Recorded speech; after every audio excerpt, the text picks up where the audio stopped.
I belong with the misfits.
We have been a partner to the communities in Northeast Iowa, fulfilling the energy needs of our neighbors and friends.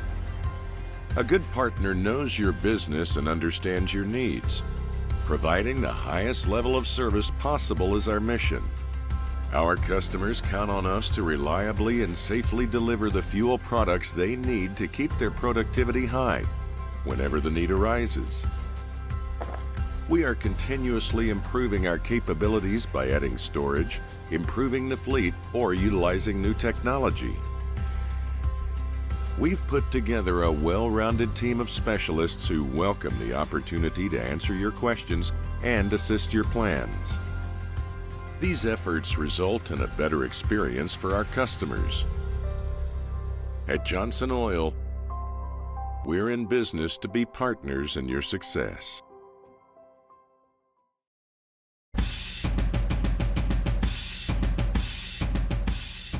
We are currently in our 10th year of operations here at Bet Roofing. One of the most exciting things about owning a business has been just seeing us grow over the course of that decade, from starting out again pretty small to what we're able to accomplish in the amount of square footage of roof we put on.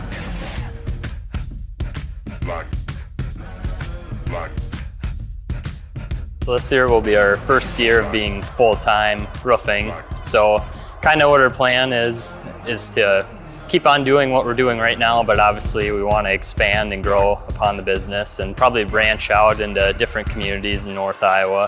One of the things that we really pride ourselves on at BET Roofing is the people that sell you your roof, the people that give you estimates are the ones that actually are on the job site every single day, putting shingles on your roof, looking over projects, and just making sure that things are held to the highest quality that you would expect for your home.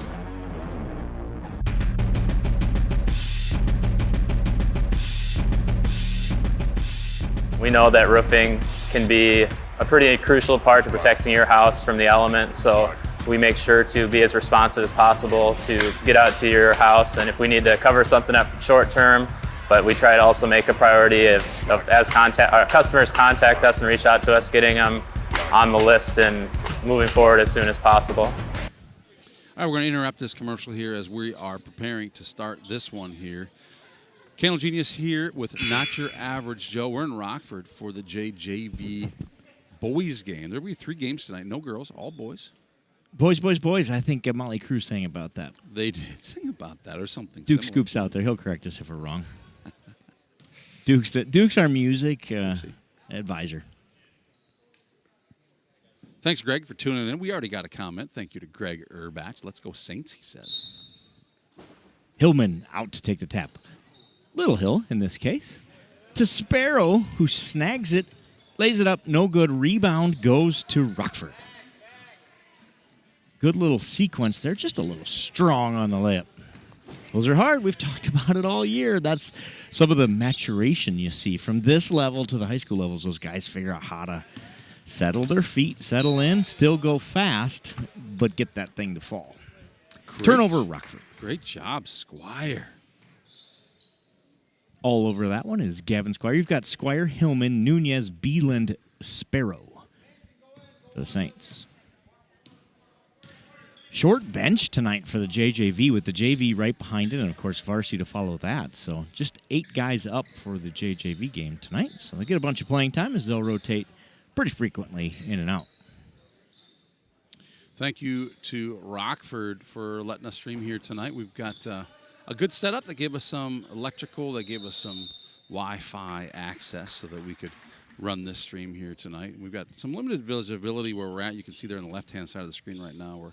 We're bound to miss a corner 3 from that spot, or at least the feet from a corner 3. But for the most part, I think we're going to have a pretty good night of streaming tonight. Because we can't see that corner, we expect them to take 1,432 shots. That's kind of the way of it, isn't it? Squire commits the foul. Just the first for either team, and the first for Gavin.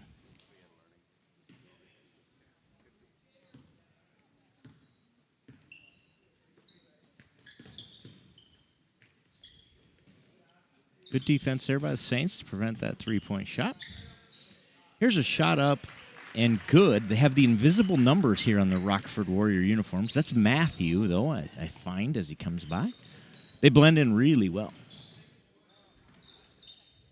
I have just first names for Rockford, so we'll try to get you those when we can. Squire for 3, short, rebound, Sam, and Rockford. Number 2, Sam, huh? Number 2 is Sam. Looks like Sam. I'm not looking at my sheet because I'm looking at a tiny screen tonight, but I'm going to work on my memory skills here. 55 is Colson. He makes the bucket, and he'll go to the line to try to make it a three-point play. Rockford leads 4-0. Rebound, Beeland. I don't think the replay or there's typically a replay badge that posts when I go to the replay.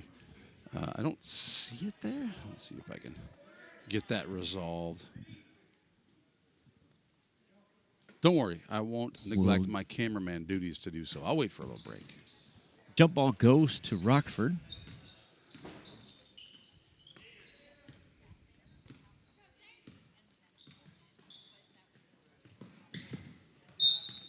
Pass goes out of bounds.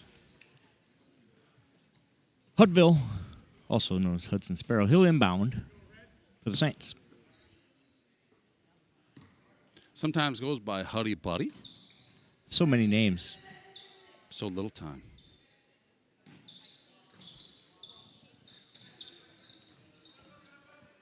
Oh, he's going For 3. Nunez commits the 3rd foul for the Saints, according to the scoreboard. I don't remember a second. Well, it is a Rockford home board. You never know. You never know. We'll trust that they're right, and I missed one.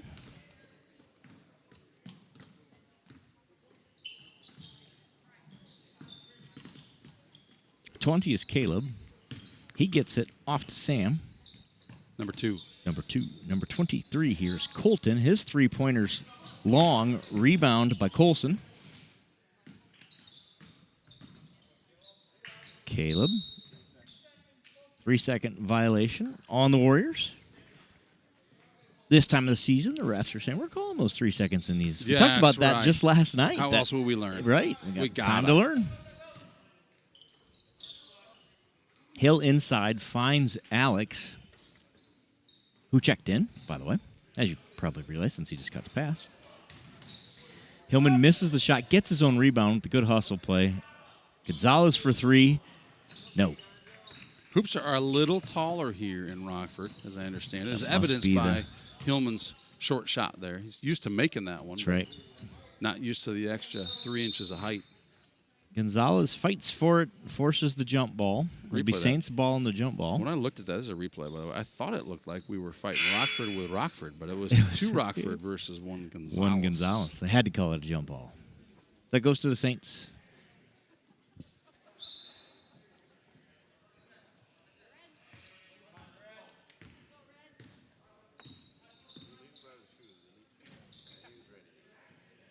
Gonzalez off the glass, rebound Hill, his second rebound, at least.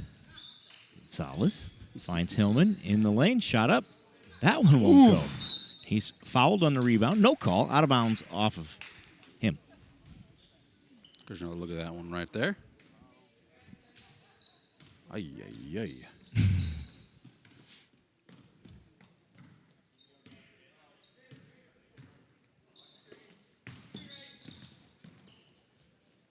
Points hard to come by here in this one, in the early going.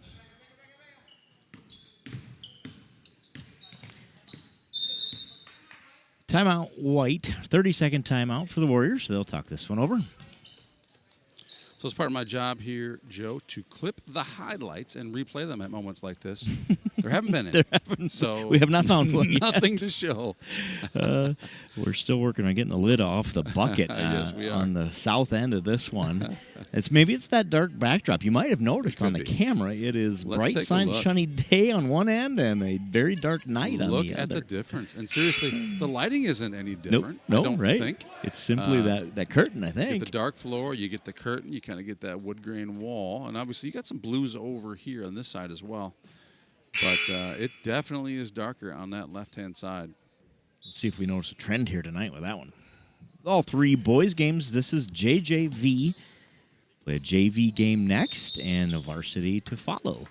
If you're wondering, just joining us, the Rockford program, they do not have a girls basketball program this year due to lack of participation. So, all boys tonight. The question was asked me today, do they have a wrestling program? You know, that I don't know. Think about If how they the share, Osage if they have girls their own, program or was very different now that they have wrestling. Right. That's a great question. I don't know. Do not know.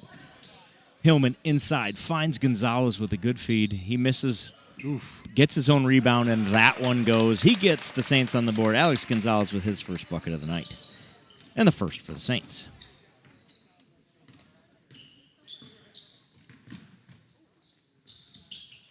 A defense by Sparrow. Forces the long three.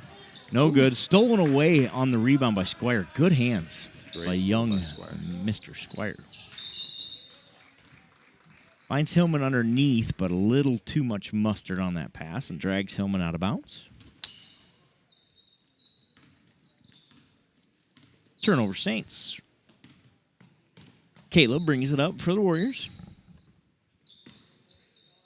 Have a 2-point lead.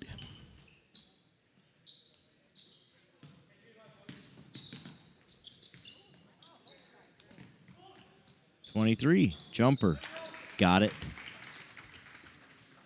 That's Colton, his second bucket, I believe, of the night.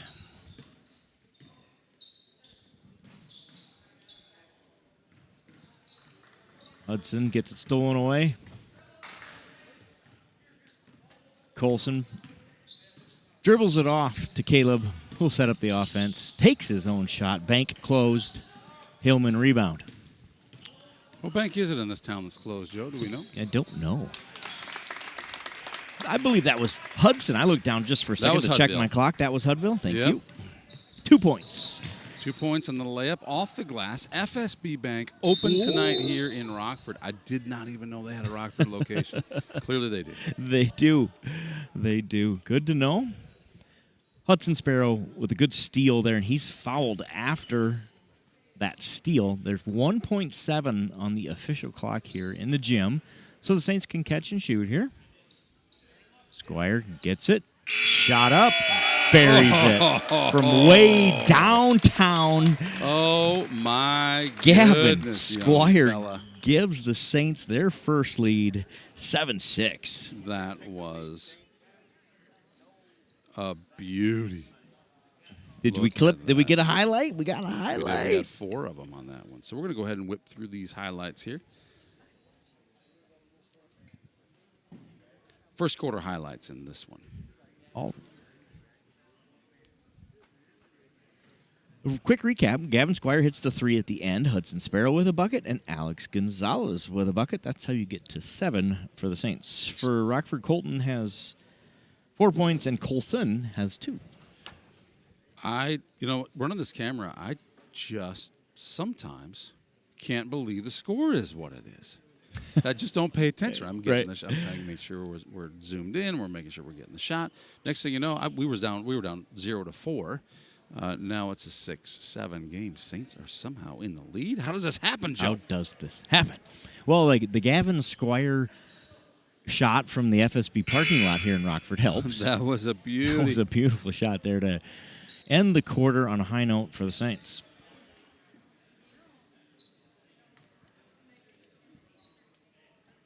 So, second quarter about to get underway here. 6 minutes on the clock. Saints lead it.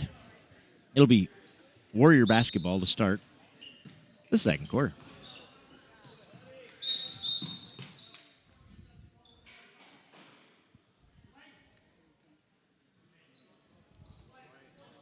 Not sure what the stoppage of play was about. I didn't see a foul. Did you? No, sir. I was looking at the machine. And they didn't call a foul that I can tell, so I'm not sure what that was about. Either way, still Rockford's basketball. This is Sam with it for the Warriors. He gets it off to Colton, who turns it over to Colton Winia. Winia to Sparrow. Sparrow got it. Nice little runner for Hudson Sparrow. He's got his second bucket. 4 points of the night. Saints lead it by 3. Great job, Huddy.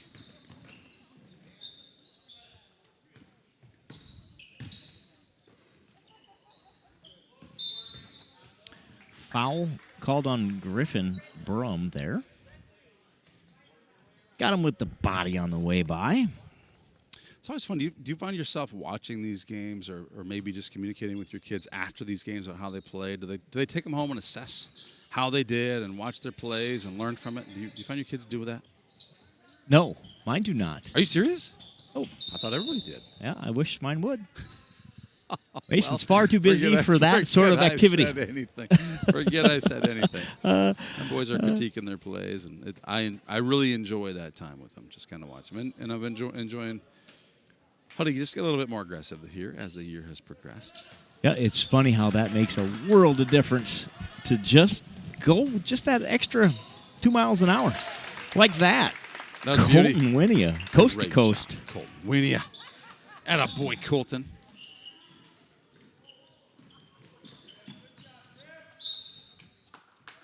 Another good example there. Griffin pokes it away, doesn't get the turnover, but creates that little bit of doubt. Contest every pass, make them think twice about every action. I think that's just solid basketball. Mm-hmm. Oh, look Is that at blocked that by kid. Hill? Oh, yes, it was. Here's another look, folks. Hudville for 3. Short. Rebound, Rockford.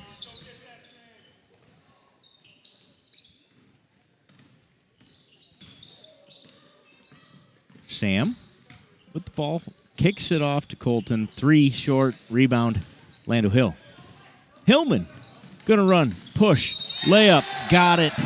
And he's fouled. He'll go to the line to make it a 3-point play. Great job, Lando. Look at that. 13-6, the Saints lead it. Landon Hillman's at the line. 1 foul for each team now here in this quarter.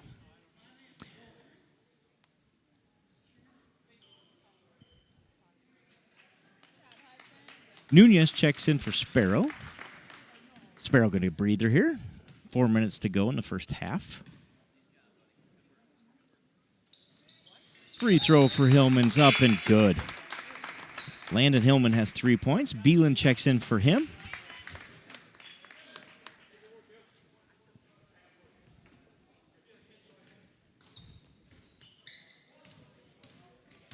Caleb will bring it up for the Warriors.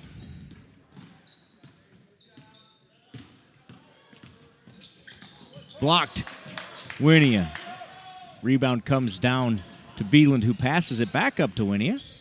Winia smartly brings it back out, going to set up the offense for the Saints. Gonzalez finds Beeland. Oh, here we go. Here we Three. go. Oof. Just off. Rebound Gonzalez. Good offensive rebound by Gonzalez. He steps out of bounds, though. Yeah, he was awful tight there to the boundary. He was. Probably dribbled it out of bounds, perhaps, but he was close. Good hustle there to get that offensive rebound. Nearly got a hand on that one by Colton Winia. Bucket's good somehow. The prayer is answered for Caleb, and he's fouled. Give the foul to Gonzalez, who has to check his number to say, "You calling that on me?" And I love it. Alex is like, "I think that's my number." Ignore the clock running. I just fixed it. You're welcome. 14-8. Saints lead it here.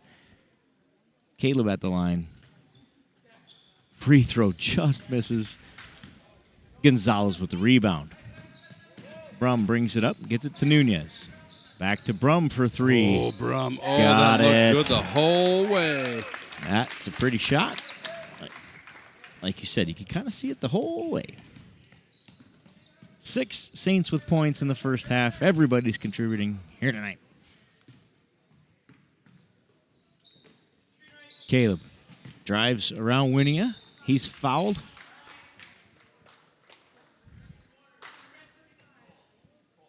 Colton's first foul.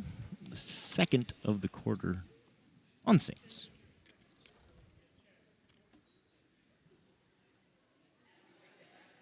Caleb at the line. He'll shoot 2.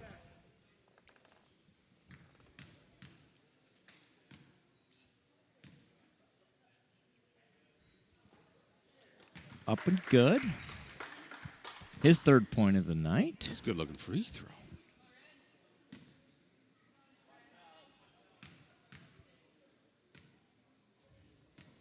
He's got a good shoe-sock combination there. It's unique. I like the reds and the blues together.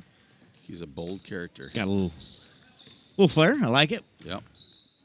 We like to evaluate shoes here on Saints TV. Travel is the call. Turnover. Saints.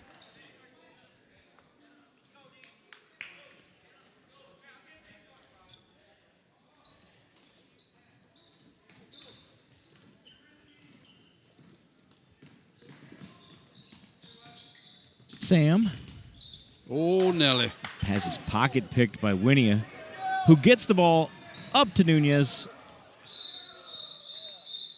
Foul is going to get called on the rebound. I think Beelan got the rebound. He got fouled. He was in the act of shooting, so he'll go to the line to shoot 2. Yes, he was, and yes, he will, Mr. Joe. Third foul for the Warriors. In the quarter, Beelan shoots 2. See what appears to be, is a camera off to our left here? It is What that is. It's a tripod that holds an iPad that is empty. So Off to Mr. our Beelan left. misses his first. Sorry for the distraction there, Joe. And the second is juice. Makes the second.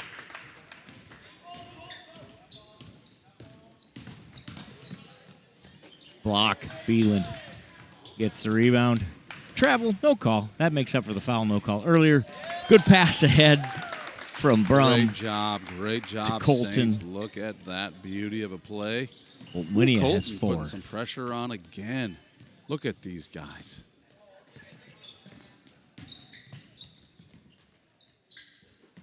Caleb. Step back. Instead, he passes. Gets it to Sam. Back to Caleb for 3. That's off the mark. Rebound, Griffin Brum. Brum pushes ahead, finds Winia. Gets it inside to Gonzalez. Alex Gonzalez. Nice move inside. Gets the shot off. Nunez fights for the rebound, but it ends up in the hands of Colson and the Warriors. Saints lead it by 10 here. Colson. Shot's good, and foul to go with it. They give that one to Gonzalez, it looks like. His second. Colson at the line, shooting one. Can cut into the Saints' 8-point lead here. 1:43 to go before halftime. Shot up.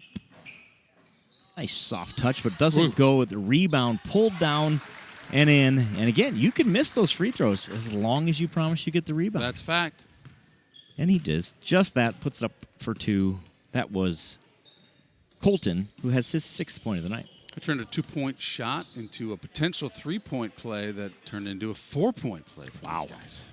What a move. Just the way they coach it, Joe. Rebound, kicks out to Brum on the missed 3. Winnie has fouled. Haven't called a lot of those in this one. Seems like you can head, neck contact is fine. That one, though, cost him a foul.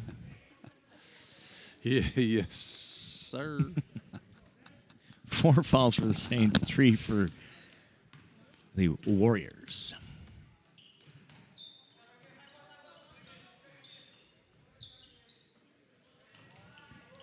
Ball movement. Good for the Saints. They find Winia. The block. He gets it inside to Gonzalez, who's fouled on the floor. Not a shooting foul. That is the 4th on the Warriors. So just under a minute to go here. Saints will inbound with Winia under the basket.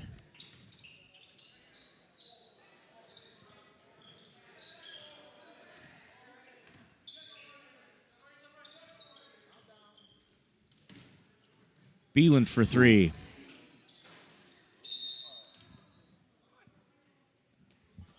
Off the top? Must have been off the top. My shot missed it. I see. Off the top rope. My shot missed it. I was a little too close on that, but I thought it was going that way. I believe you're correct. The clock did not start here on this possession, so I'll let the clock catch up to where we were. Long rebound kicks to the Warriors. Uh-oh. That's what you're calling over and back, except for Griffin. Brum just takes it, almost puts it in. Instead, Colton skies for the rebound. He'll kick it back out. Brum, that's a long 2, I believe. I believe you are correct, sir. Brum has 5 points tonight. His fast start continues in this first half. Saints lead by 8. Out of bounds. Saints ball. 7 ticks left in this one. In the first half. 22-14, Saints lead it. Winia smartly rolls it in. Brum smartly lets it roll. Give the Saints a few more seconds to run the offense here. Dylan Nunez with the shot. Beelan tried to save it, but his foot's also on the line. That baseline is also in a different spot. The buckets are higher. The baseline clearly is a foot further in. Shorter court here in Rockford, we've decided. But the Saints, despite those challenges, still lead at 22-14 at the half in Rockford. In a game that the Saints were down 0-4 at the beginning, and I wasn't sure they were going to score a single point tonight. They somehow managed 22 here in the first half. Got some quick this one. scoring for you. Griffin Brum leads for the Saints with 5. Sparrow right behind with 4. Winia with 4. Landon Hillman with 3. Gavin Squire with 3. Mason Beelan with 1. And Alex Gonzalez with 2. That's a whole lot of Saints with buckets in that first half. By my count, I think it's 7. Not bad at all. Get 7 guys scoring in the first half of this one.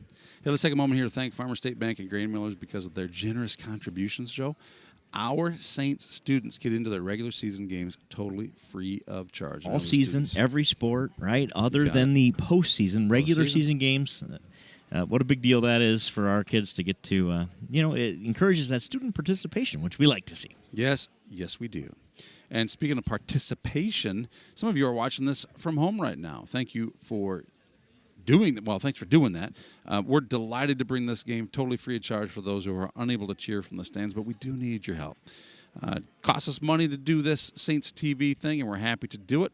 100% of the proceeds generated go right back to our school to just improve and increase the delight of our Saint Ansgar Saints fans. Joe, what are you getting paid? You can talk about it. Okay, so I got a raise recently. I got 10 times more than I got last week, which was $0. So by my Mitchell County math, I am still unpaid and happily unpaid, by the way. That's not a complaint. Happy to do this. It's a fun thing that we do. So we volunteer our time, which allows all of those funds that you see, whether it's from sponsors or from our Give Butter friends out there, 100% of those funds benefit the kids of our community, which is what we want to have happen. Yeah, and we love doing it, right? And we've gotten so many notes, so many messages with the contributions of those folks out here who have been willing to contribute. It is so much fun to bring those to those who just simply can't be here, right? So the parents, the grandparents, the brothers, the sisters, the aunts, the uncles, the friends, even people who stumble on our stream have been like, hey, I'm from Australia and I've never seen basketball before or whatever. It was football, right? American that one football. Was American football. Awesome. It was like, I accidentally found this. There's a Saints TV channel out there that is Australian. Is it rugby or is it soccer? I'm not even sure. It might have been New Zealand. I'm actually not sure. Yeah, if Slam and Sammy's out there, he knows. Yeah, he might remember. Because the guy commented, I think, on one of our videos, like, "Hey, I've never seen this before, but I'm hooked," and he's a subscriber. So yep, he's a subscriber. So this is a lot of fun. It's a lot of fun bringing it. We're going to keep that QR code here in the lower left-hand corner. If you're of the QR code scanning type, scan that code. We're going to be back here with the second half in about 2.5 minutes. So don't you dare go anywhere.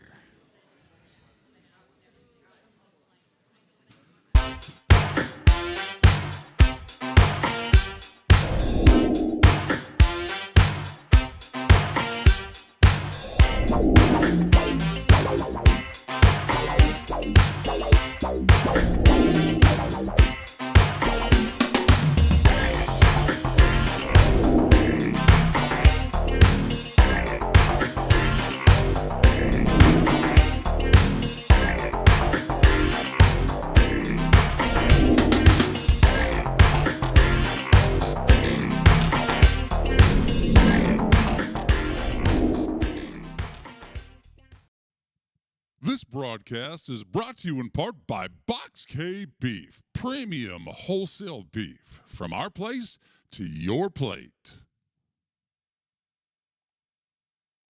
For all your electrical needs, contact the boys at Al's Electric in Saint Ansgar, Iowa.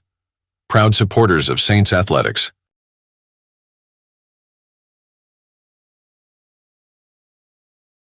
Brought to you in part by Gordy's Repair in Stacyville, Iowa. Bureau Financial Services. It's your future. Let's protect it. Contact Agent Brian Putney with offices in Saint Ansgar and This broadcast is brought to you in part by Canine Cabin Kenneling and Pet Services in Stacyville, Iowa. Honest, hardworking employees working together to create the best product and get it to our customers in the most time-efficient manner to keep the ag industry moving.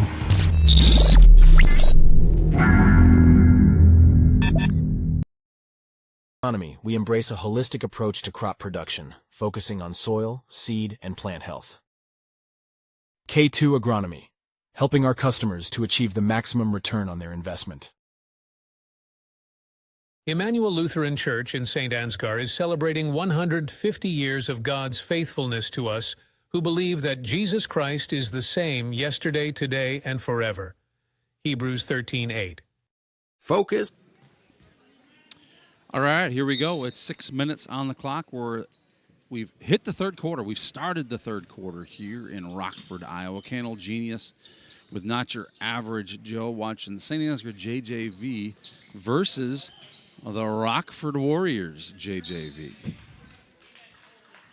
It is Squire Beeland, Sparrow Hillman, Winia for the Saints to start this one on. I think they give a foul there to Mr. Winia on that rebound attempt. I like the solid effort. They're going to press just a touch here. Sparrow knocks the ball away, but a friendly roll goes to a Warrior. He gets a shot off. No good. Rebound Beeland. Winia with it. He'll set up the offense and bring the ball up for the Saints here. Saints start the third quarter with an 8-point lead. Cole Winia is misses the shot. Landon Hillman fouled hard across the face. Do you see it marked not so Boom. much here or here, but right here? Somewhere. Landon Hillman says as he takes one off the jowl. Another old word for it. Duke Scoop, if you're out there. Beeland a little gun shy on the three. So he gives it to Squire, who takes the three. And that one doesn't go. The clock is not running. So I'm going to shut it off, and we'll let now it's running. There she goes. Whoop, we got a little trouble here. Huddy causing trouble, and I didn't get the hammer in the right spot because he was causing so much trouble while I was checking out the clock that wasn't running. And that trouble leads to a Warrior turnover. Saints ball. Gavin Squire to inbound.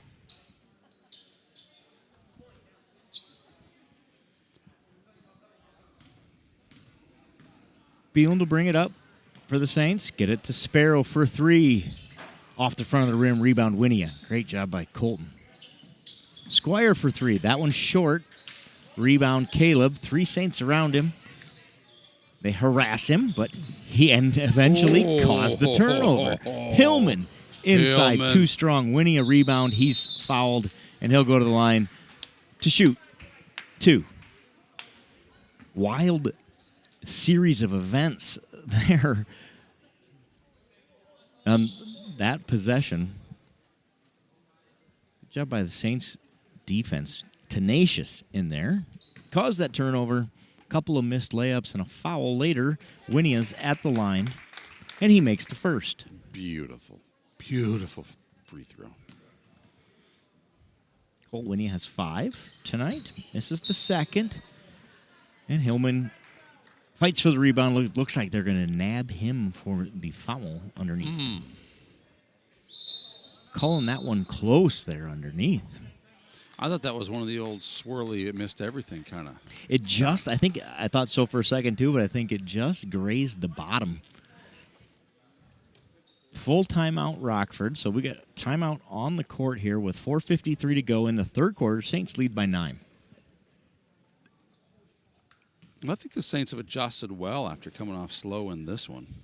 Yeah, right? They were down 4-0 with a minute and a half or something like that left in the first quarter. And they have responded since. Coach Squire at the scorer's table checking the official foul record, I believe. Oh, I see. I think he's probably interested in. Gotta know. Colton's got 3, I believe. Some discussion ensues. It looks civil, so I don't think we've got any controversy here. Well, look, we can take a look at that book right here. We can see for ourselves what's official. We can see the official. What is the official? Well, we're going to get our nose out of that. Not our business. Back to the action here in Rockford, where the Saints lead by 9 in the JJV contest. 3 boys games tonight. Starting off with a JJV game here. Head into that JV game and roll right into varsity after that. One stream, 3 great games here in Rockford. Plenty of time to get here if you're watching from home. It takes 35 minutes to drive here if you're in Saint Ansgar. Last regular season game. Can you believe we have arrived at that? Colton Winia can't. Great job, Colton Winia. Lays in his 7th point of the night.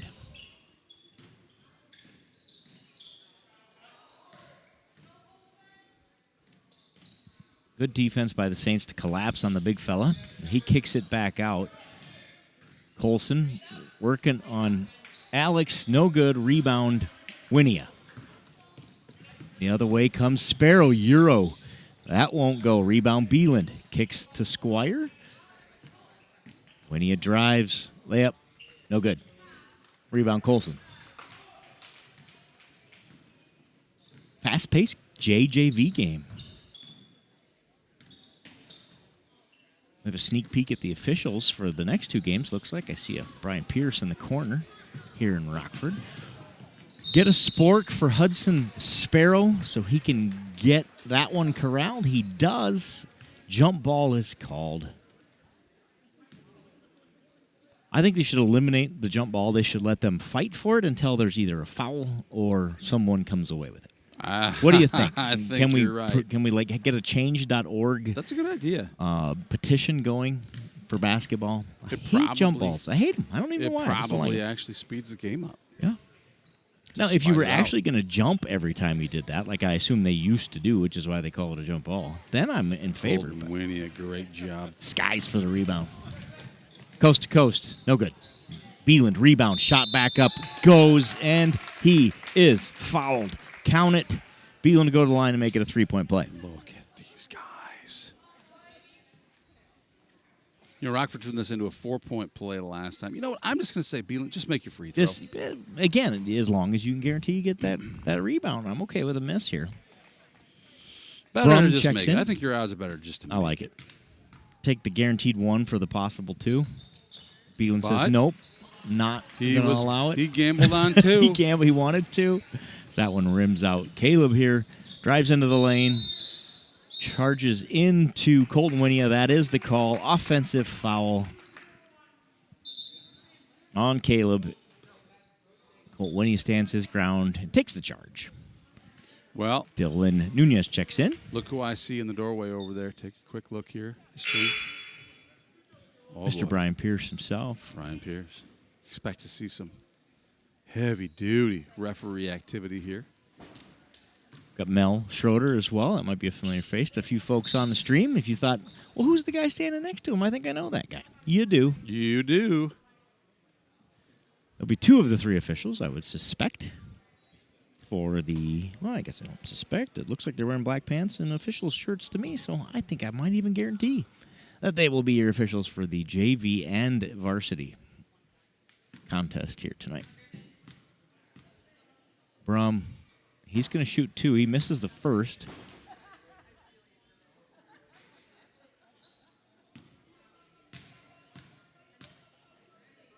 Second one's on the way. Short. Rebound, Colson. We got a Colson and 2 Coltons on the court, so if you're in doubt, just guess a first name that starts with C. I'm glad we don't have a Colson and a Colton on our team because it's just like Josie and Jewel and Jar. It'd be no chance I could get that right. Yeah, I think it's smart to just slur a little bit. And then you're pretty much just call right, it. It's just good broadversation technique, really. Everyone feels good because I think they heard their name. Right, right. Brum picks up his second foul, and 23 Colton goes to the line. He's got 6 of the 14 for the Warriors tonight. He'll try to add to that. Strong off the back of the arm with the first. You know that is Now. the dark side of the court. It is. It is. So I can understand. The Saints had trouble at that end as well with buckets. Yeah, see, I think that they need a flashlight or something over there. It's hard to see where that rim is. Plus, I think it's 3 inches higher. And the baseline's a foot shorter. That end has problems. There's Look at this feed inside. Oh, My wow. goodness. Colton Winia finds Alex Gonzalez, who calls bank and sends Sure it enough, home. Bank it is, my man. Gonzalez has 4 points tonight. Gonzalez, who finds himself in foul trouble here. Al does. I don't know if it's 3 or 4, but it's in that neighborhood.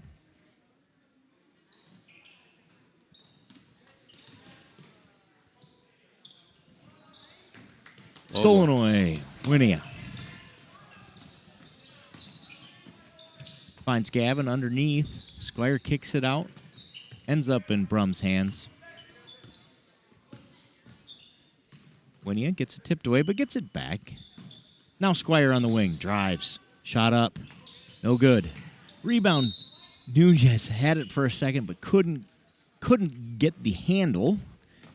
Out of bounds to the Warriors. You know, I was going to blame they put butter on that ball between quarters, but we've there must established have been that, a spot. There must have just been a spot that hadn't been debuttered yet. Talked about that a little last night. Offensive charge. foul is the call. I'm not sure where I saw that, but 5-5 offense.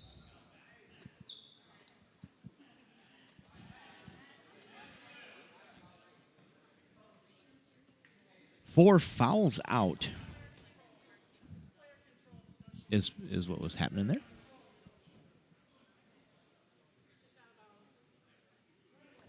So there's some discussion, a learning moment for the folks down low too. Once they get to that fifth foul, because that was offense and there was no possession, there is no free throws, even though it was past the fifth foul of the quarter. We learned that here on Saints TV early in the year.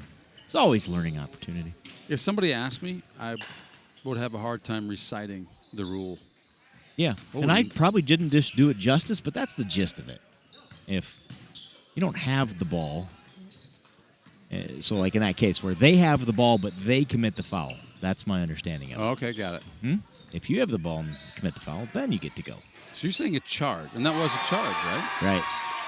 I'm going to replay. That was a nice shot by that young fella. Look at Three-pointer that. is good for number Nice. 10. Trey is that young man's name. He's got his first bucket of the night. Nice shot, Trey. Nunez answers, but it's a 2. Just a 2 for Alex. He's got 6 points tonight.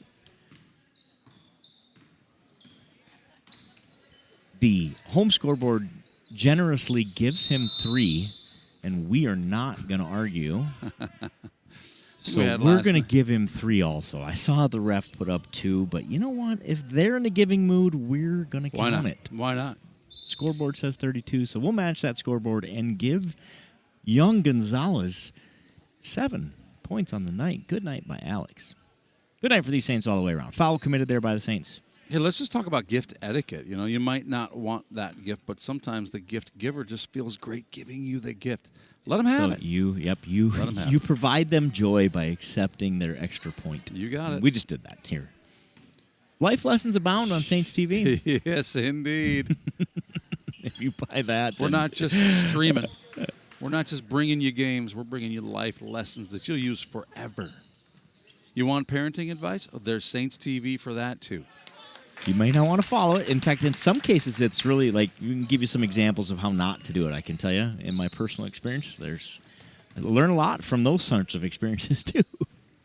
Well, I won't make that mistake again. Education is expensive. Education costs money. The good lessons are expensive. Yes. No shot. Shot does not count there at the end, and the Saints will go to the fourth quarter, leading this one 34-17 over the Rockford Warriors. Great job by these Saints. We're going to take a quick break. We'll be back right after this. Whether for work or for play, having a driver's license is pure freedom. Saints Driving School offers year-round driver's education classes. Why would you wait? Call 641-420-3594 today. And doers. And the right skills can turn dreams into reality. We partner with businesses and universities to get you to the next level, leading the way with intention and purpose. So when you graduate, your dream becomes your reality. We educate, we partner, we lead, so you can dream big. North Iowa Area Community College.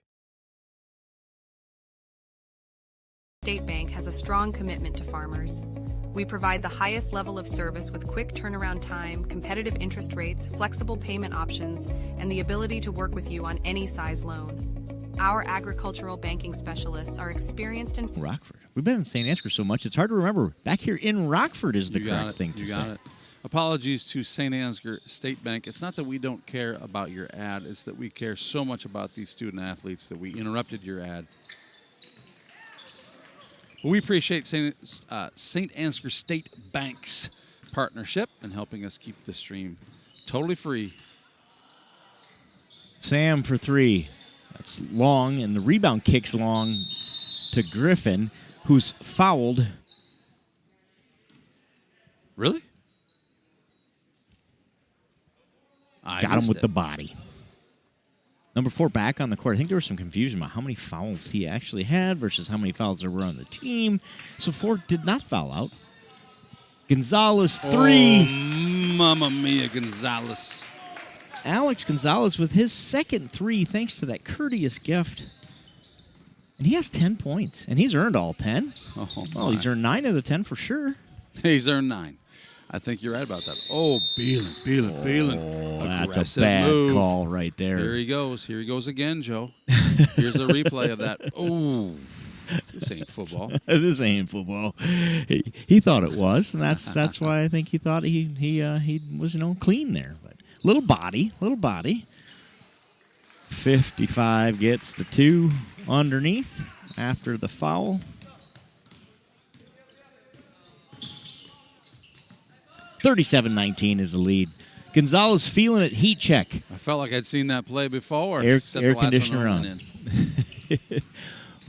That's right. I did a debrief that one with young Mr. Max last night. I asked him, I said, that third three-pointer after you made 2, and the third one, it might have missed everything. Sammy wasn't there to call it an air ball, so I'm not sure. But he says, he volunteered when I asked him. I said, how the threes feeling good? Yeah, the heat check didn't feel so good, though. I said, well, you had to do it. You can't make 2 in a row and be wide open on the third one and not at least try. Rebound fought for by Hillman. He secures it, takes it right back up. Oh, my goodness, Great Hillman. move by Hillman. Don't bring that ball back down where they can get it. Just leave it up there. And he does just that, and he's got 5 points. Ooh.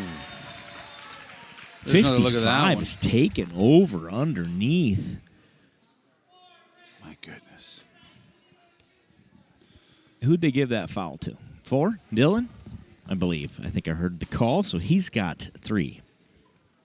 I heard a 4 out there. Rebound kicks to Beeland. Coast to coast Brum runner. Beauty. Got it. 20-point lead. The clock is stopped here in Rockford, so we'll go ahead and stop it as well. We'll get a few seconds of free basketball here in Rockford. Just want these JJV boys to have the maximum opportunity. I like the way they think. I do too. The officials are saying we're only getting paid for, 4 6-minute quarters here, folks. They're going to get to work a little overtime. Offensive foul's call. Saints lead by 20 here. 3:55 to go in the fourth quarter. Hudson Sparrow for the Saints finds Hillman at the free throw line. Dribbles out of trouble, finds Beeland, kicks it to Brum, who gets it back inside. Landon Hillman up. Long rebound. Landon Hillman. Stop me if you've heard this one. Foul on Rockford on the floor.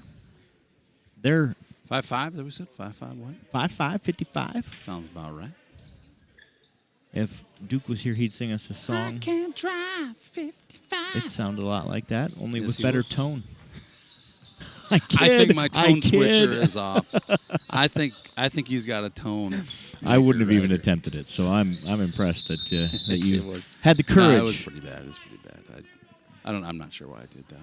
Sorry Foul? about that. Right. Well, we had to try. We're missing him tonight. We had to fill in as best we could. We actually just lost 200 viewers right there. We went from 204 to 4. Apologize, folks. Hillman, 3. No. Rebound Warriors. Oh. Poked away by Sparrow, but again, Rockford gets the bounce. Good effort, though, by Hudville. Reach. Hudson. Reach on Hudson. Yes, indeed. Hudson. I like the aggressive play. We'll take him. He's only got 1 foul. That's 2. Game's almost over. His dad said he couldn't take him home, so. That's fact. No way. No way he's keeping those things. We got enough other stuff to get rid of. I hear you on that one. 23 for 3. Oof. No good, but Hillman got him with the body on the rebound. Commonly referred to as over the back, which is not a foul in basketball. You can be over his back all you want. You just can't touch him when you do it. Well, you can be over it. You can't be on it. That makes sense? Yep. So the foul should be called on his back. Right. Right. Straight up for Hillman. That's good defense and a good shot for 55. I'm not going to even try to sing it again, Joe. America deserves better. Oh, my goodness. I don't know what happened there, but that was pretty. I don't know how he got the basketball. Is that ball was at the baseline and got it back to Hill, who goes up strong with it and gets fouled. He'll go to the line, shoot 2. Mr. Steve Beelan hasn't checked in for a while. He says, Mason's so close on those three-pointers. Keep trying, little buddy. I added a little buddy, by the way. Appreciate that. Oh, clarification. Nice. Hillman makes the first. He's got one more coming. Jay Sweesaw somewhere. He's somewhere out there. Says, go Big Red. Go Big Red. I think he may be related to the Sweet Sox. Has a similar last name. Different pronunciation. Same spelling, I think. You got it? Exactly. Boy, did we get some serious thanks for all the birthday wishes that we offered to Coach Sweesaw last night, I can tell you. They were private thank yous via text, but we got them. Yep. I could tell how much he appreciated it. Definitely grateful. Pointing out his birthday. And he really, really enjoyed that. His youngest son does not know how old he is. Because he did reveal that he's not 50. He didn't clarify what he was. He just said that we should clear the air. He's not 50 years old. That's right. I don't know if that means he's older than that or younger. But wow. By the tone of the emojis, I think he was indicating he might be younger than that. Landon Hillman with another bucket. Oh, I just kind of missed that. We got the clip here, though. Don't you worry, mister. Oh, my goodness. There's another look at that one. Ooh, Landon. The guy in the ground always gets the foul. A little too juicy. Little too juicy. Number 21, Hudson Sparrow coming in. What did? How many fouls does Hillman have? By my count, that one, Landon Hillman, was just his first. Well, they for sure clapped him out of here like they he sure fouled did, out. like he's done. There's no way I'm that far off. I don't think so. Shot for 23 is up and good. That is Colton, who has 7 points tonight. This one's been all Saints since the first 4 minutes of this one. They erased a 4-point deficit and then have taken a commanding lead of 21 as we go into the final 2 minutes of this one. I expect these Saints will win this one. It's fun to see these guys win. See them have success and beat Osage twice this year. That felt amazing. Going to end the year on a multiple game win streak, right? Am I right on that? I think you're right. Beelan steps in front of the pass. Ooh. Gets it back to Hudson, who's going to push into the lane. No foul is a call. Too far underneath.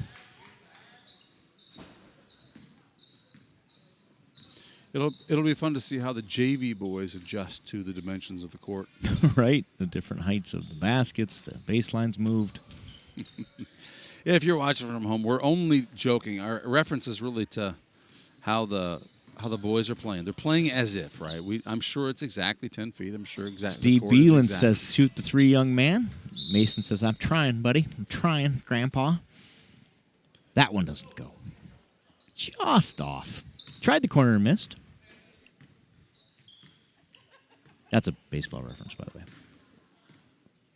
Tried the corner. A baseball movie reference. It's one of our fun sayings in the dugout that comes from Coach Meyer in a Saints baseball season when a pitcher throws a ball that misses the catcher by about 15 feet and hits the backstop. He'll look over at me and he'll say, tried the corner and missed. Just outside. That sounds like something Coach Meyer would say. Keeps the mood light.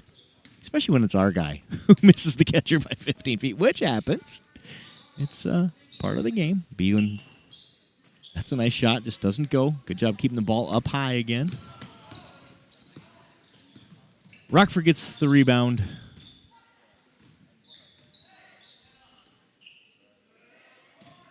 Colton kicks it back to Sam. Sam cross-court pass to Trey. Trey thought about the 3, but he's well guarded by Dylan Nunez. So, 3 doesn't go. Rebound, Nunez. 16 seconds left in this one. Griffin Brum to Nunez. 8 seconds. Sparrow with a basketball. Now Gonzalez, that will do it. The Saints win the JJV game here in Rockford to start the night off, 45-24. This one goes the Saints' way. You probably have some stats to share. I'm going to go ahead and just roll through the replay clips of this game while you tally those up. But we can talk a little bit about what we're seeing here. Nice steal there. That's a Gavin Squire steal. Next play coming up here. Take a look at this pass. Lando to... Who is that guy? Is that Huddy over there on that one? I think so. Again, I look through small screens. That's what I do. And check out this one. Oh, my goodness. That one actually was shot from Saint Ansgar. Another great shot there by number 21. I might have been wrong on the other one because I thought... no, that's right. That's right. That was Huddy's the 4 points you talked about. Great job there by Colton Winnie. Got enough Coltons and got a lot of Coltons here. You I'm missing some points with the clock duty, scoreboard duty. So correct me in the chat if you were keeping a scorebook at home. But I know Gavin Squire has 5. I know Gavin Squire has 3. Griffin Brum has 5. I had Landon Hillman for somewhere between 7 and 11. Hudson Sparrow, I believe, has 4. Mason Beeland has 3.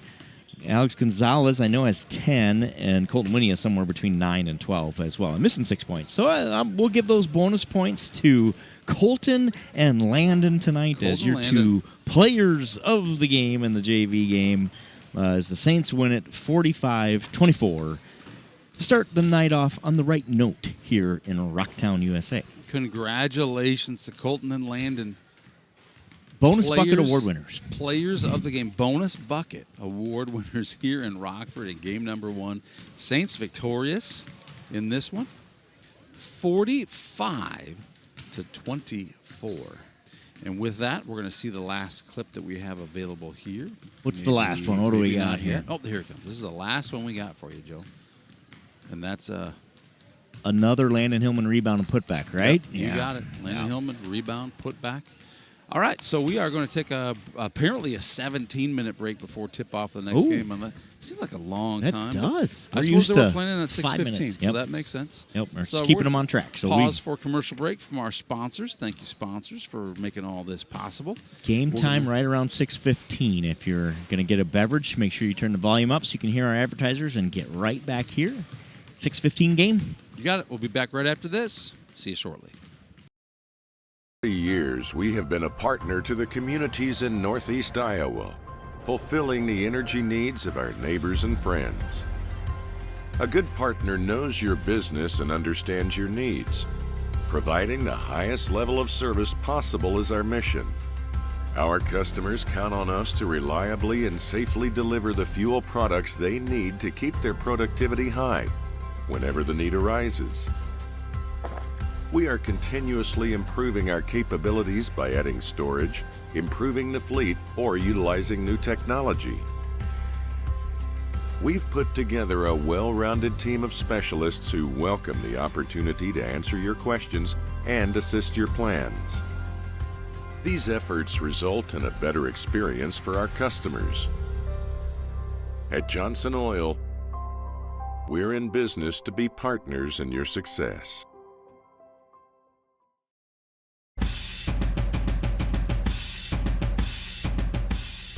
We are currently in our 10th year of operations here at Bet Roofing. One of the most exciting things about owning a business has been just seeing us grow over the course of that decade, from starting out again pretty small to what we're able to accomplish in the amount of square footage of roof we put on.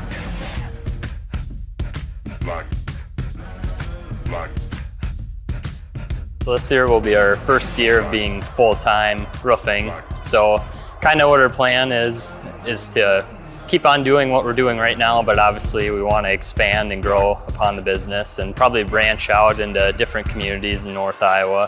One of the things that we really pride ourselves on at BET Roofing is the people that sell you your roof, the people that give you estimates are the ones that actually are on the job site every single day, putting shingles on your roof, looking over projects, and just making sure that things are held to the highest quality that you would expect for your home.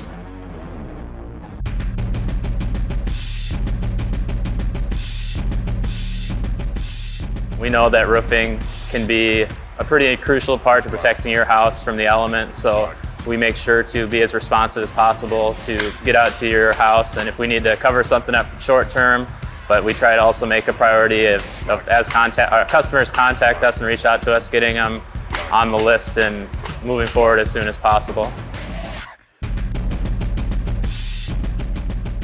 I enjoy the manual labor of it. Some people don't enjoy that, but I'm one of those people that do. And I enjoy the work. It's very fulfilling, and you get to see what you accomplished every day, and working with the people is probably one of the biggest things that I enjoy too. It's fun to seeing people satisfied with the work you do. One of my favorite parts about roofing is seeing the physical progress you make on the job site each day. You get a lot of satisfaction from driving by properties you've done in the past and seeing what you've done and being proud of what you're able to accomplish. Definitely is a lot of hard work, but it's definitely worth it in the end as well.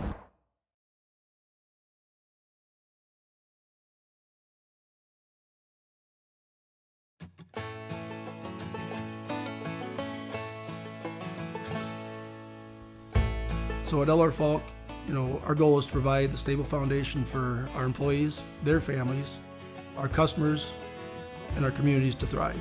Try our best to do that every day. Throughout the history of our company, one thing that really sets us apart is we still are a family-owned business. LR Falk was the company and still is the company. Part of the reason he started getting into the mining industry was he was hauling cat tractors and saw an opportunity where here's some big equipment. I think he saw that gravel and limestone was going to be a huge commodity.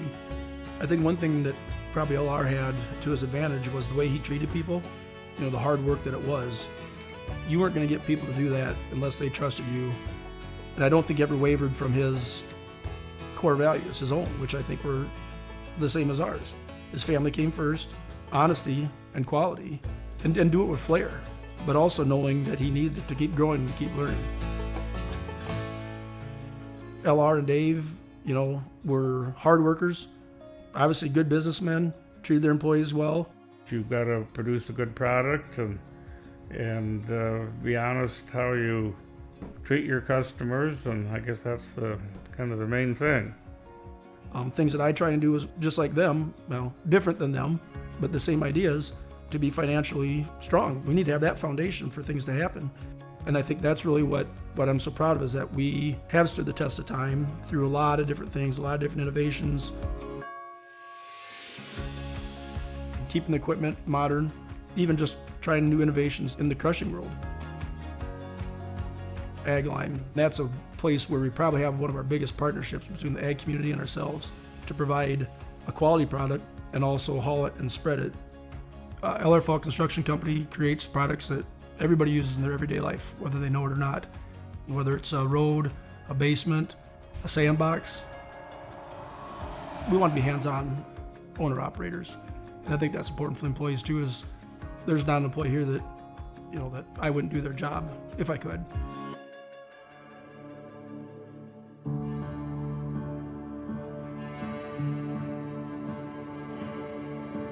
Partnerships might be the biggest word, because our employees, it's a partnership. Our customers, it's a partnership. Our communities, we feel, is a partnership. The dealers, the salespeople, the mechanics that come on site, it's a partnership, and we're working together to keep this going. You have to be thinking 2 weeks, 2 years, 20 years down the road, because I don't think that LR Falk Construction has ever just said, hey, we're good enough. We're still running the business the way LR wanted us to run it. Quality products and service can't take a back seat. For 100 years, we've been there for who needs us.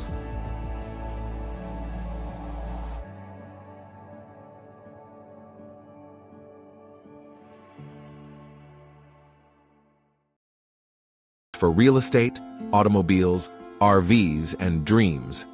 Whether you are buying your first home, taking a dream vacation, or paying for life's little extras, we have a loan that will fit your needs. Saint Ansgar State Bank, local since 1891.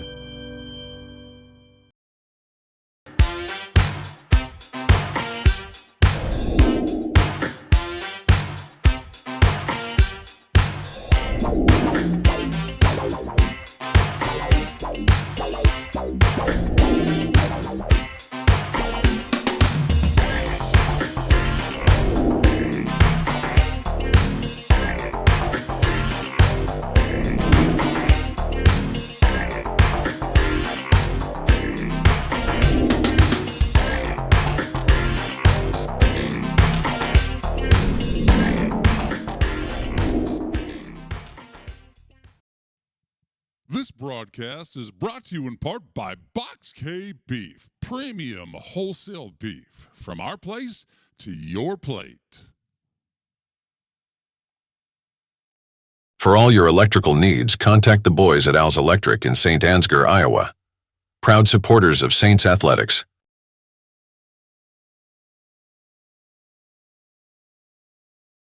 Brought to you in part by Gordy's Repair in Stacyville, Iowa. Bureau Financial Services. It's your future. Let's protect it. Contact Agent Brian Putney with offices in Saint Ansgar and This broadcast is brought to you in part by Canine Cabin Kenneling and Pet Services in Stacyville, Iowa.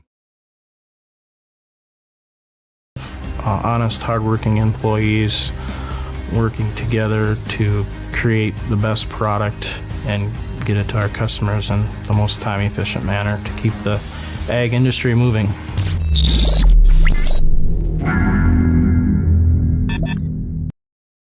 Agronomy, we embrace a holistic approach to crop production, focusing on soil, seed, and plant health. K2 Agronomy, helping our customers to achieve the maximum return on their investment.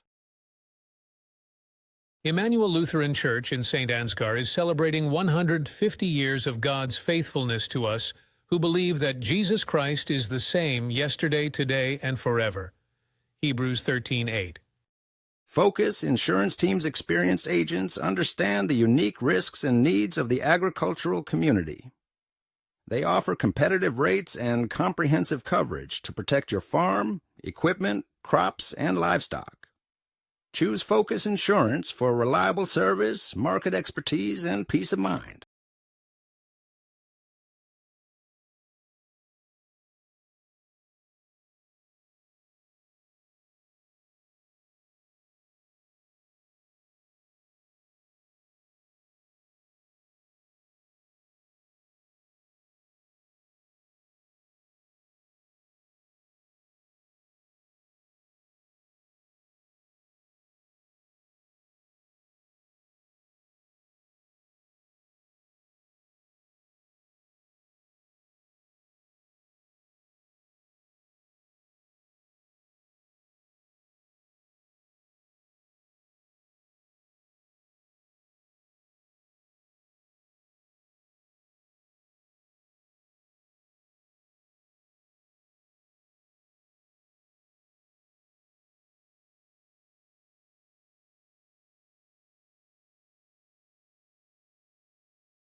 Today's broadcast is brought to you in part by Prairie Lakes Church in Osage. Services are every Sunday at 9 and 10:30 a.m.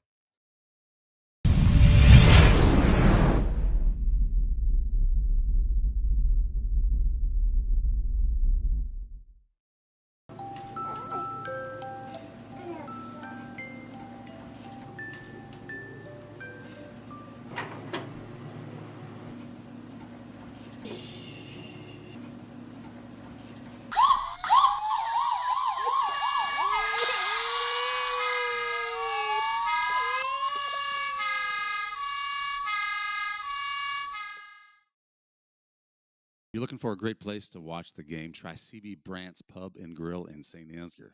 Want to see today's specials? Facebook search CB Brandt's Pub and Grill. 1,000 followers, can't possibly be wrong.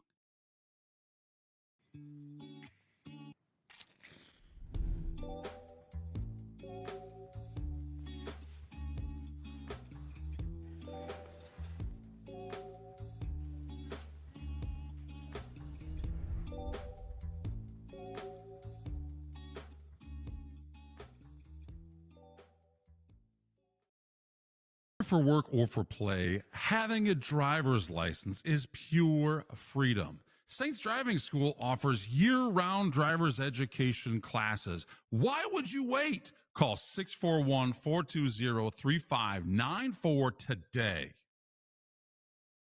And doers. And the right skills can turn dreams into reality.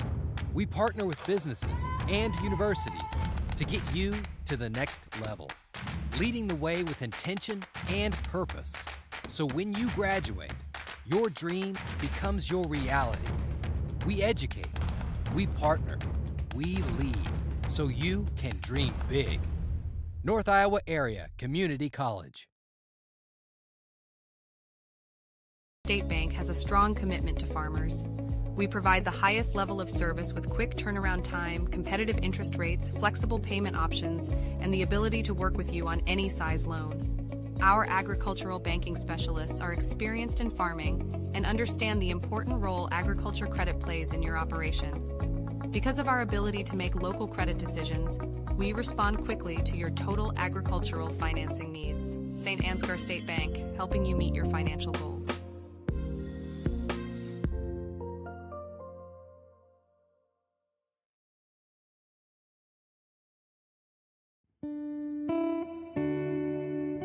As a family-owned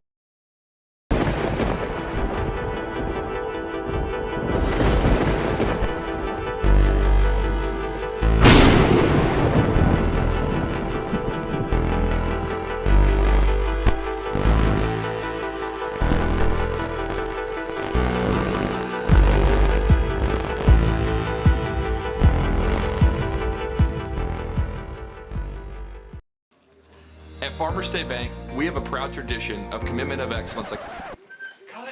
Hey guys, what's all the big production about? We have a couple job openings that we're looking to fill, so we're making a commercial. Just tell them you're going to pay them well. We're really pretty easy to get along with most of the time, and there's plenty of room for advancement or whatever.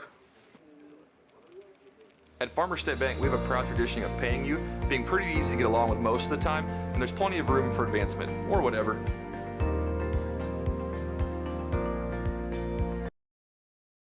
This broadcast is brought to you in part by Saint Ansgar Chiropractic. Wax beads.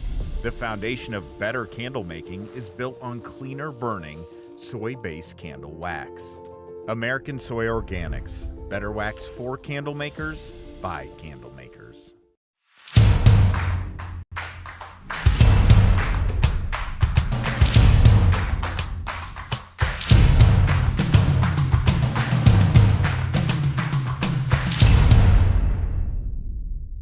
Leaving your crops unprotected from droughts, floods, hailstorms, and pests can leave a farmer at serious risk of losing their equipment and their land, putting their family... Throw the tip. Mully controls it to Vroom. I like when I know all three reps by name. Sometimes that's bad, but tonight it's a good thing. Well, I tell you what, as long as they don't know you by name, you'll be just fine. That is very true. That's a great way to look at it. Turnover for the Saints on the start here. Layup doesn't go. Rebound doesn't go. Third attempt, no problem. For number 24, Christian Matt. That's not his actual name. There are two 24s. One of them's Christian, one of them's Matt. So. I was going to say, two first names is always difficult to navigate. But you're literally giving me two first names. I am of literally two giving dudes. you. That's right. That is right. He-Man underneath is fouled by number 5. That's Ben with his first and the first. One quick adjustment. There are not 6 minutes on the clock. There were 7 minutes on the clock. So we're going to let these guys with the no girls activities tonight play a little longer. I like that strategy. That was a good strat. I like it. So, 6:21 to go. Nolan, Heeman, Mullenbeck, Peterson, and Vroom for the Saints, and that's He-Man with the bucket. No bonus buckets in this one. That's going to be the mission, is to not That's the mission. need I'm going to do what I can to help you with that, Joe. a bonus We're bucket. going to use Duke Scoop's new scoop and replay trick here. We'll just Room add for an three. extra scoop. Long off the back of the iron. Heeman with the rebound. Great job, Heeman. He gets it to Peterson. Petey ties the game with his first bucket. Great job, Petey. Oh, big.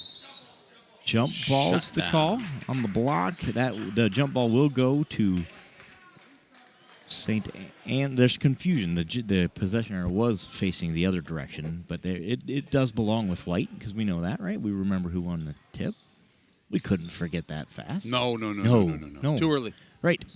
So now it will be Saint Ansgar's possession arrow.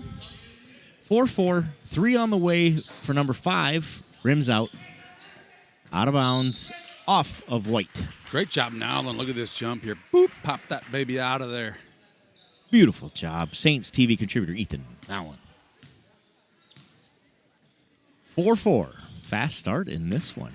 That's an over and backsies. The hardest rule in basketball. Go ahead. See the jets on that kid. Old Vroom has some serious jets. It's not that it went out of bounds, it's that it was over and back.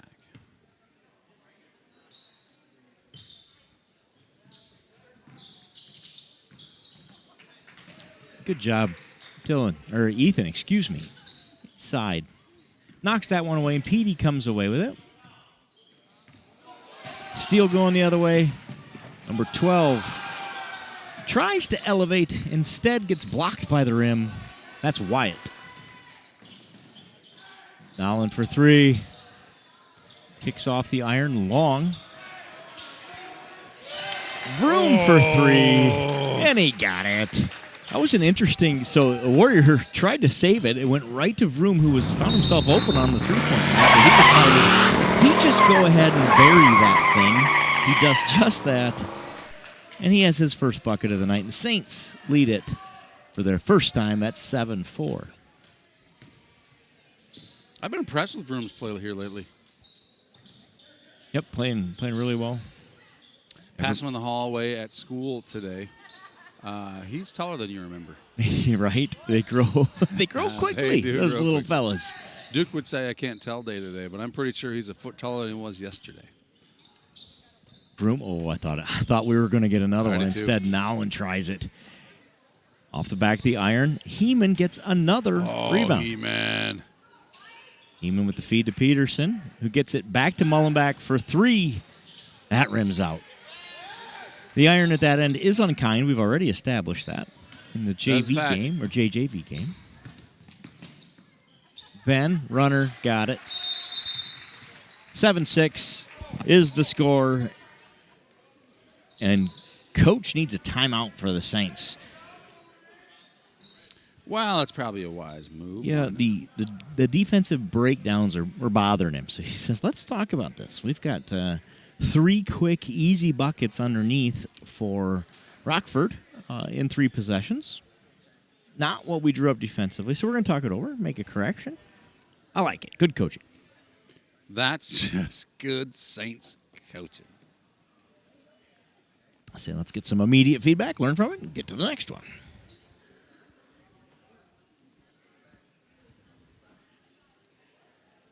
Coach Zip, I think, as the kids call it. Logan Zipsy, officially. Try something a little different here. We'll have the live, what do you call it, annotation. Anyway, it'll say live on the top left here when we're live. It'll say replay on the top right when we're in replay. I like it. No confusion this way. Vroom with it for the Saints. They lead by 1. Turnover. It's just Wyatt again in the lane. That time he uses the glass, and he gives the Warriors a 1-point lead. Mullenbeck goes and gets that pass and earns the foul, and he earned it because he took a shot. Definitely earned it. That's Corbin. First foul on Corbin. Again, I have just first names if you didn't watch the JJV game. Appreciate Saints stat team for helping us with some names in this one.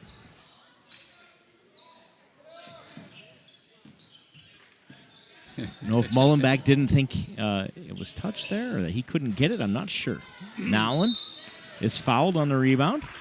No, I believe he knew that it was off of number 14. It was just going to go out of bounds, and it just didn't didn't. want to I risk follow. Yeah. Yeah. So then the risk became, well, I don't want him to get it, so I better guess just I'll. grab this thing. Right. Yeah. Heeman's going to inbound under the hoop for the Saints. Rockford's making substitutions here. Mack checks in. Either Matt or Christian checks out. Nolan with it on the wing. Gets it inside to Heeman. Good pass. Oof. Heeman misses the shot, but is right there to force the jump ball. It'll be Saints ball on the jump. Great job, Heeman, to just muscle in there and get his hands on that. Give the Saints another chance here.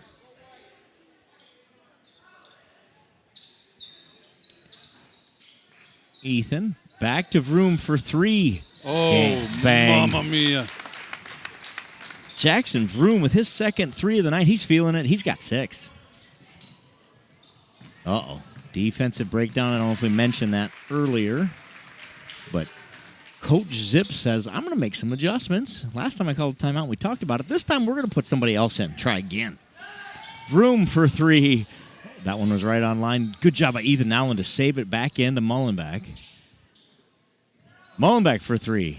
Short.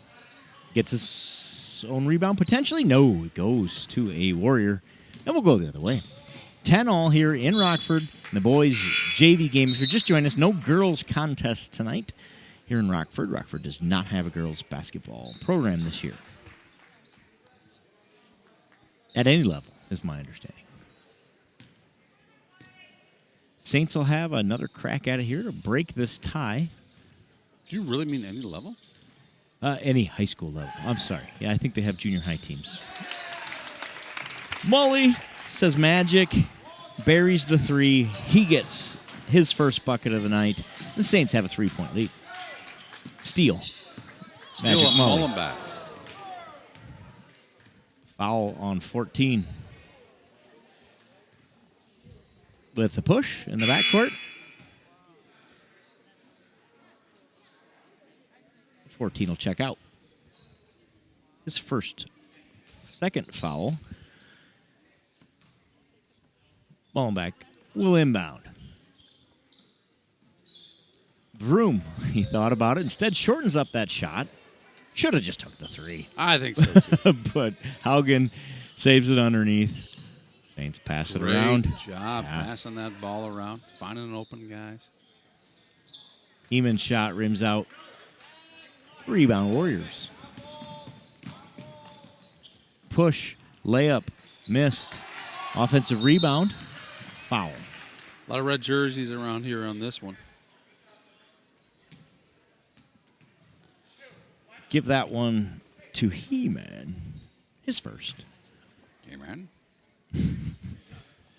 You know, we got to get some real Skeletor. We're going to have audio. to. We're going to have to. And we probably need a visual for Skeletor for these young folks out there, so I have some idea of who we're talking about. And we need to get, is it She-Ra? Did we establish that's the correct? She-Ra. I mean, I remember there was a somebody, but I don't remember the name, to be honest. She-Ra was the she version of He-Man. Now, were they in a relationship? Were they actually even connected, or was she just the she version that lived in a different land at a different time and had her own arch enemies other than Skeletor? Mullenbeck for 3, bang. Connor Mullenbeck, 2 made 3-pointers. Jackson Vroom, 2 made 3-pointers. I believe that's 12 of the 16 have come on 3-point shots for the Saints, if that's Mitchell County math. We may have to do some investigative look into He-Man so we can regale the young generation with the tale of He-Man. Well, I am told that there is an expert in the building. Is that right?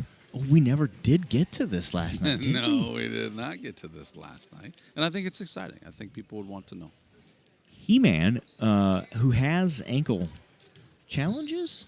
Is that the right word? Structural issues? I don't know, but he has ankle trouble. He was on the ground with a rolled ankle. Seems to be bothering him based on his body language. Yeah.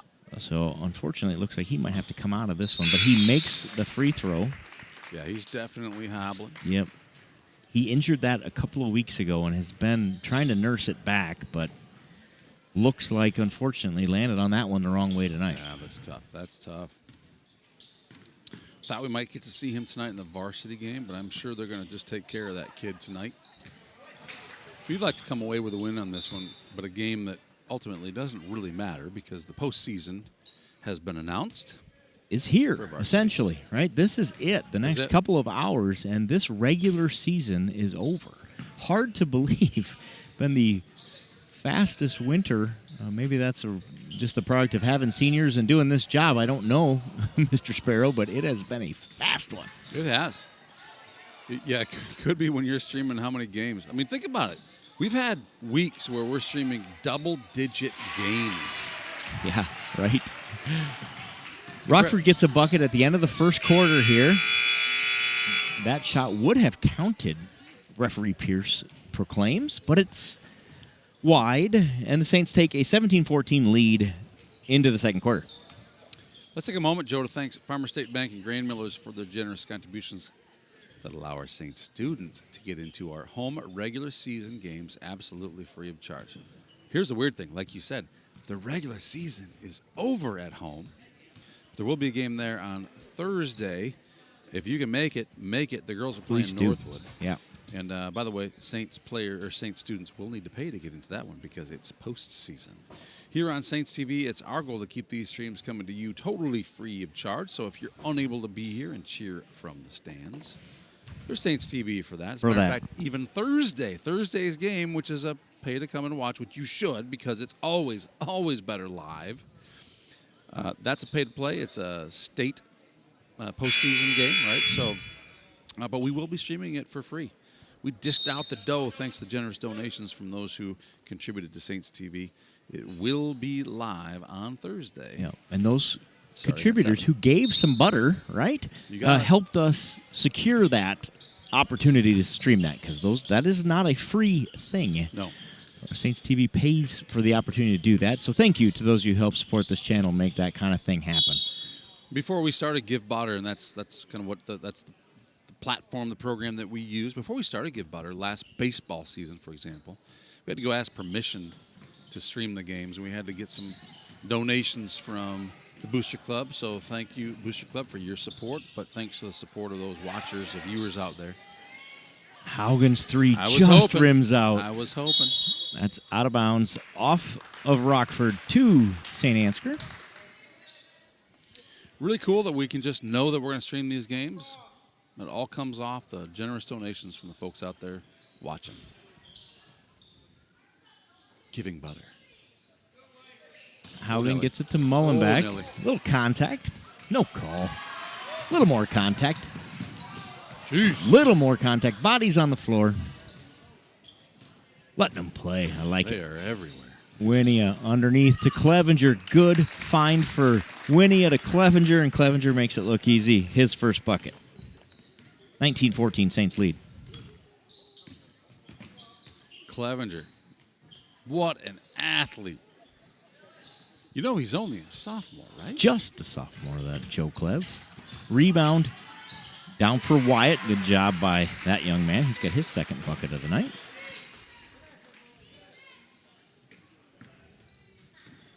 He's going to be a good big man for the Warriors here. Number 12, I don't know if he is a freshman or a sophomore, but I assume he's one of those two. Plays really well. Oof. Mullenbeck. Blocked. But he gets that back, and Allen feeds Winia, who's also blocked. Rockford's got a block party here in Rockford. It really is a block party. That was a wacky series of events. Hats off to Rockford for their persistence on that one. You know, I remember this last time. Their JV team played really, really well.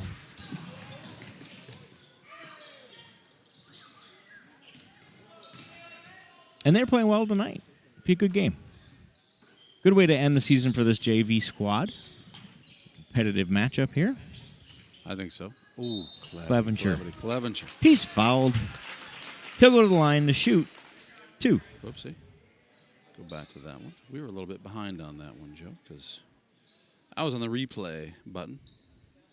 Summer May didn't call us out on it. That's good. Sorry, Summer. Clevenger's first is up and good. He's got one more on the way. 3 points on the night for Joe Clev.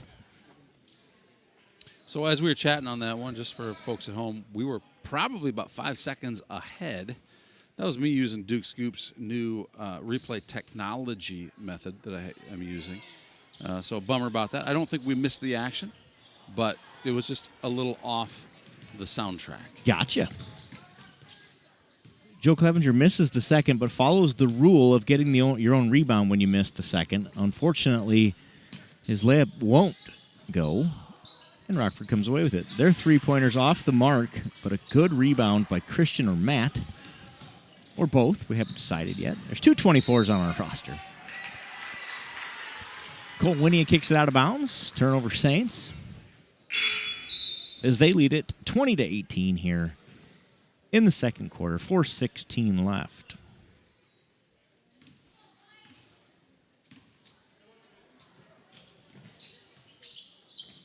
Fourteen's back in. This is underneath. He's fouled on the putback attempt after he gets his own rebound. And he'll go to the line to shoot 2. Foul goes against Winia. His first. The first of the quarter for the Saints. That one rims out for Corbin.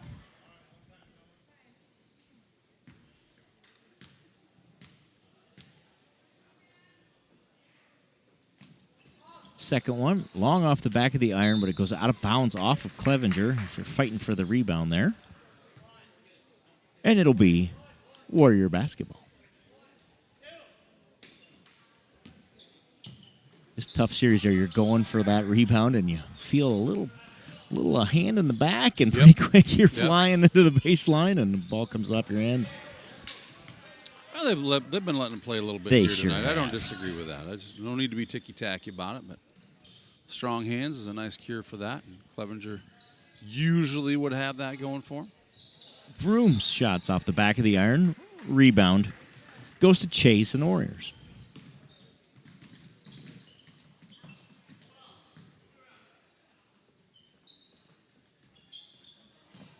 Long 3, no good. Rebound, Clevenger. Brings it down. He's going to push. Finds Winia. Back to Clevenger. Nice Good passing feed, for the Saints. Winia to Clevenger. Clevenger has 5 for the Saints as that lead is back to 4. That was a really nice play by those guys. Good. Unselfish There you go. basketball, as not your average Joe would say. A pass ahead. Squire wasn't ready for it. Bounces off of him and into a Warrior. We're going with Christian. I've just decided that young man's name is Christian. I haven't seen Matt yet, so we're going with Christian. Say it with confidence, and they'll believe you. The people will believe you. If there's anybody out there who wants to confidently correct, Right, not your if you average know, Joe, we'd love it. That's okay too. We would love that little piece of information. Oh no! I just realized both 24s are on the court. So they're both. They are out there. They are out there. We have Christian and Matt on the court. Is I think one's Matt Christian though too, isn't it? That's right. I forgot Matt about Christian that. and Christian Matt. That's tricky. Who are they going to give that one to? Foul on the Saints. They confer and give it to Haugen, his first. Is there a varsity roster and a JV roster separately? You know, that's a great point. So, yes, it would. If we knew which one of these were the varsity jerseys, I'm sure the one, like the young man who's shooting, number 40 here, by the name of Chase, I would guarantee that is what we call a varsity jersey. So, number 40 on varsity.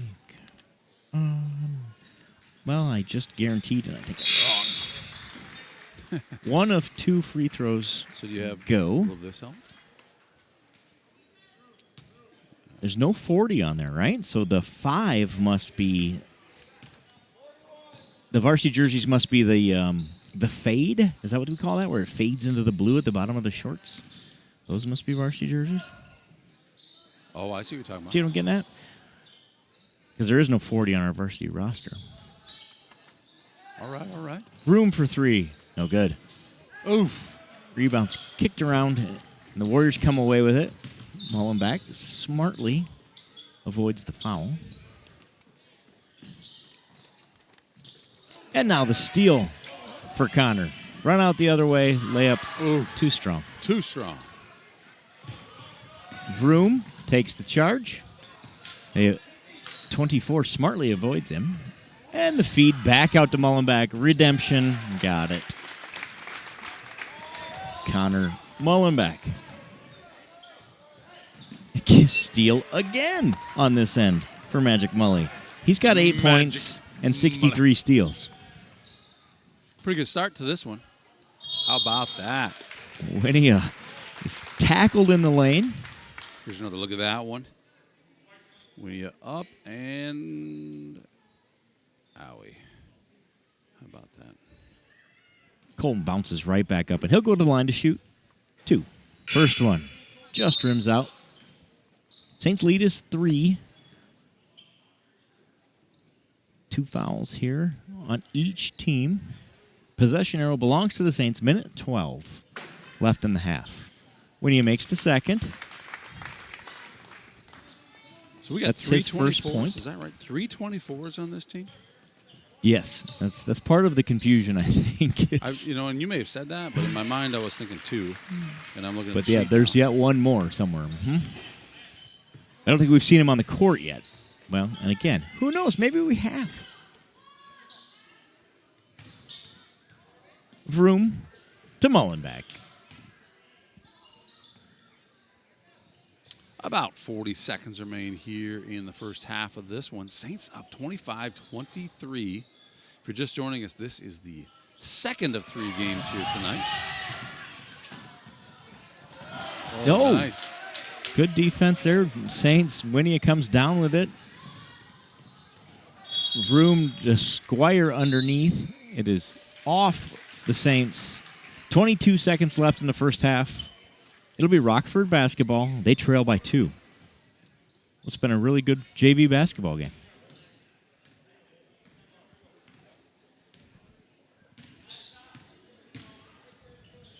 Mullenbeck tips another pass.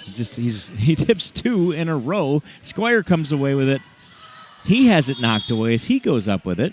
Touched by Rockford as it goes out of bounds. So it'll be Saints ball. 4.7 officially on the clock. 25-23. Saints will inbound with Mullenbeck under the hoop. Chance to do Gets it something into great Vroom. here.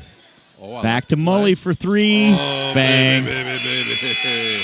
And the Saints take a 28-23 lead to half on Mully's 11th point, his 3rd made three-pointer of the first half. Great job, Saints. 28-23, halftime looms. 10 minutes till the second half begins. With that, let's take a break. We'll be back after this short commercial break.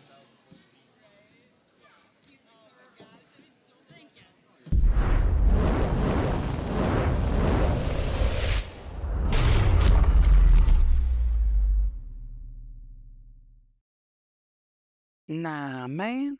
It's not a broadcast. It's a broadcastation.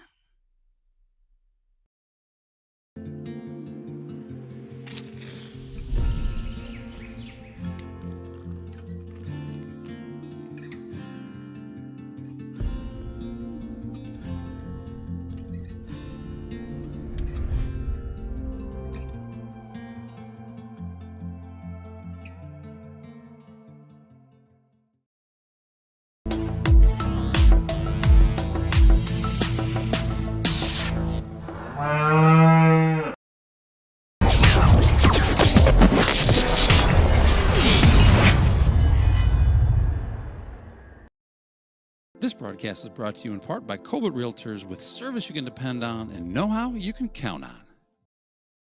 Saint Ansgar is a thriving community in north central Iowa with a lot to offer. Founded in 1853 by a group of Norwegian immigrant farmers, Saint Ansgar is a small town with culture, character, and charm. Known as the Garden Spot of Iowa, it is a wonderful place to grow your family or business. You might not expect all the wonderful amenities you'll find here. Within our shops, you'll find unique gifts, home decor, collectibles, and antiques. You'll also find restaurants, outdoor activities, and events.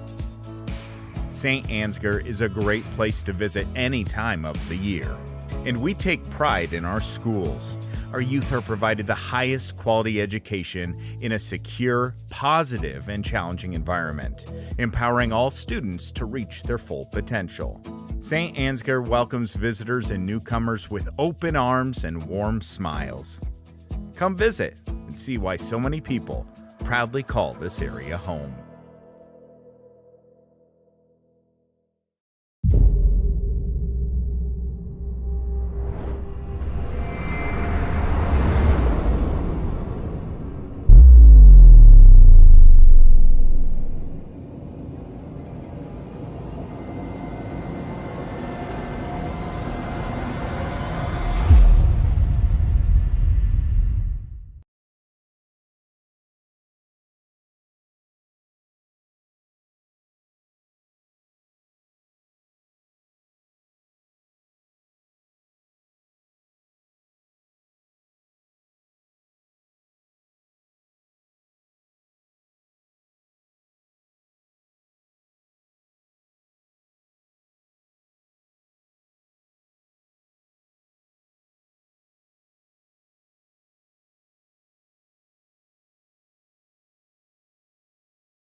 For real estate, automobiles, RVs, and dreams. Whether you are buying your first home, taking a dream vacation, or paying for life's little extras, we have a loan that will fit your needs. Saint Ansgar State Bank, local since 1891.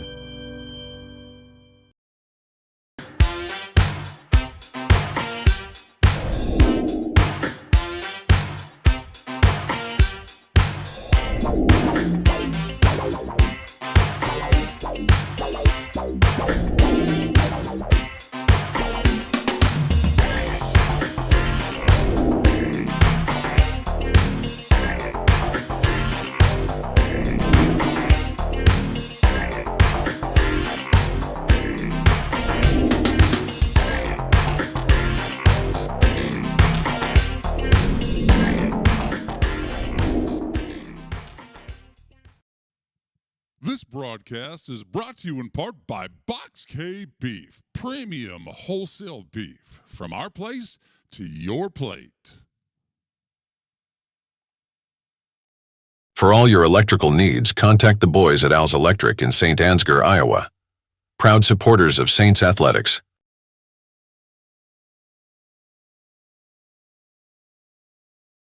Brought to you in part by Gordy's Repair in Stacyville, Iowa.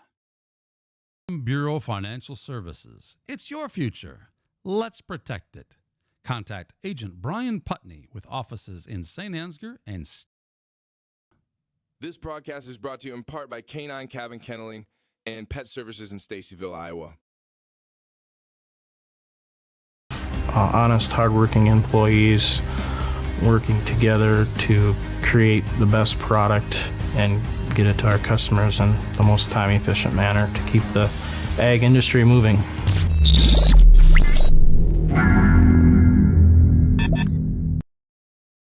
We embrace a holistic approach to crop production, focusing on soil, seed, and plant health.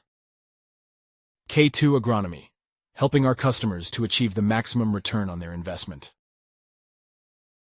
Emmanuel Lutheran Church in Saint Ansgar is celebrating 150 years of God's faithfulness to us who believe that Jesus Christ is the same yesterday, today, and forever.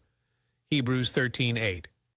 Focus Insurance Team's experienced agents understand the unique risks and needs of the agricultural community. They offer competitive rates and comprehensive coverage to protect your farm, equipment, crops, and livestock. Choose Focus Insurance for reliable service, market expertise, and peace of mind.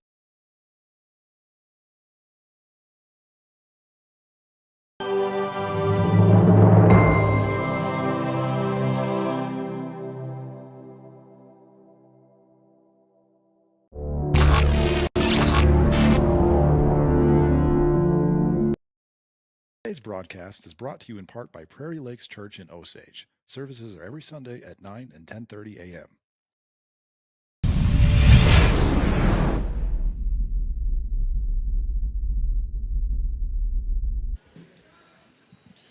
Guess who's back? Basketball's back. Basketball. The Saints. Rockford Warriors. Not your average Joe. Kennel genius. Connor Mullenbeck had 11 in that first half. Vroom 6, Clevenger 5, Heeman 3. He's injured and on the bench. Winia with 1, Luke Peterson with a bucket. That's the scoring for the Saints as they lead it 28-23 here and have the basketball to start the third quarter. Nolan, Heeman shakes off the injury. Check the injury status. Heeman back in. What is this guy? I don't know. He is unbelievable. It's like the wheelchair game for somebody in the chat helped me out. NBA star. They carted him off in a wheelchair, and then he came back on and scored 15 points in the second half. They thought he had like numerous broken legs, compound fractures, and all he did was come back and play. He might have been overly dramatic. That is not the case for our Derek Heeman. He is just a warrior, but a saint. If I confused you there, my deepest apologies. One of the 24s, one of many 24s, hits the three. 24. Here's another look. I thought that's another look at that one. Yeah, slight delay, but that's a beauty. That is a pretty shot. And the lead is just 2. Peterson, Mullenbeck, He-Man, Vroom, and Nolan for the Saints. This is Ethan. Ooh. Passed it up, gives it to Luke for the 18-footer. That one's long. Rebound goes to Rockford. 5. I think we've established it's Ben with the good move underneath. Out of bounds, but off a Saint, so it'll stay with Rockford. And they have a chance to tie this one.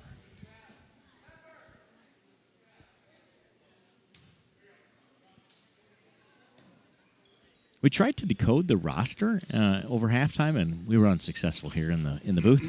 Not for lack of effort, but perhaps for lack of a possibility to even happen. So we're going to go with numbers 5, and Ben ties the game. There's only one 5, so that one we can get. He's Ben.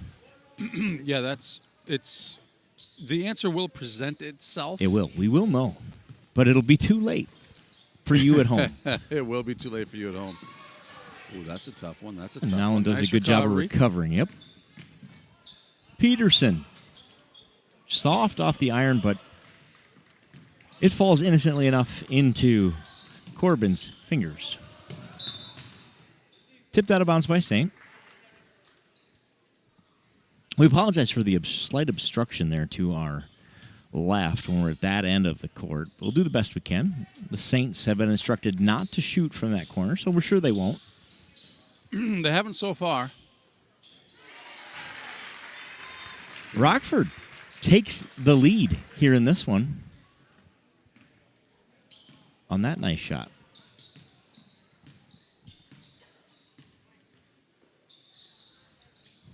Mullenbeck will run the offense.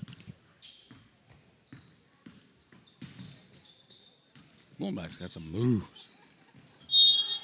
Foul. Jump ball. Jump Correction. ball. Jump ball is the call. That'll go Rockford's way on the jump.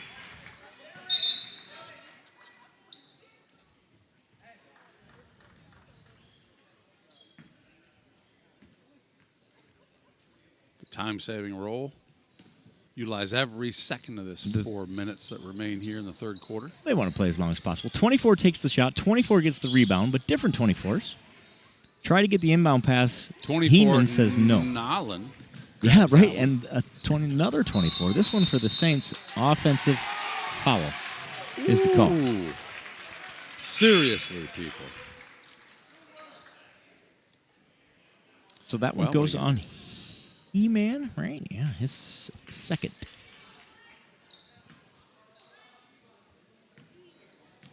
Heeman out there said hit the ground hard after rolling an ankle in the first half, but he's toughed it out and back out there. Turnover, Rockford. They return the favor. It'll be Saints ball. Yes, they do. Gold Winia checks in. Gavin Squire in. Heeman, baseline. Runner doesn't go, but he gets his own rebound. Back up strong with it, and he's fouled. He'll go to the line to shoot. 2.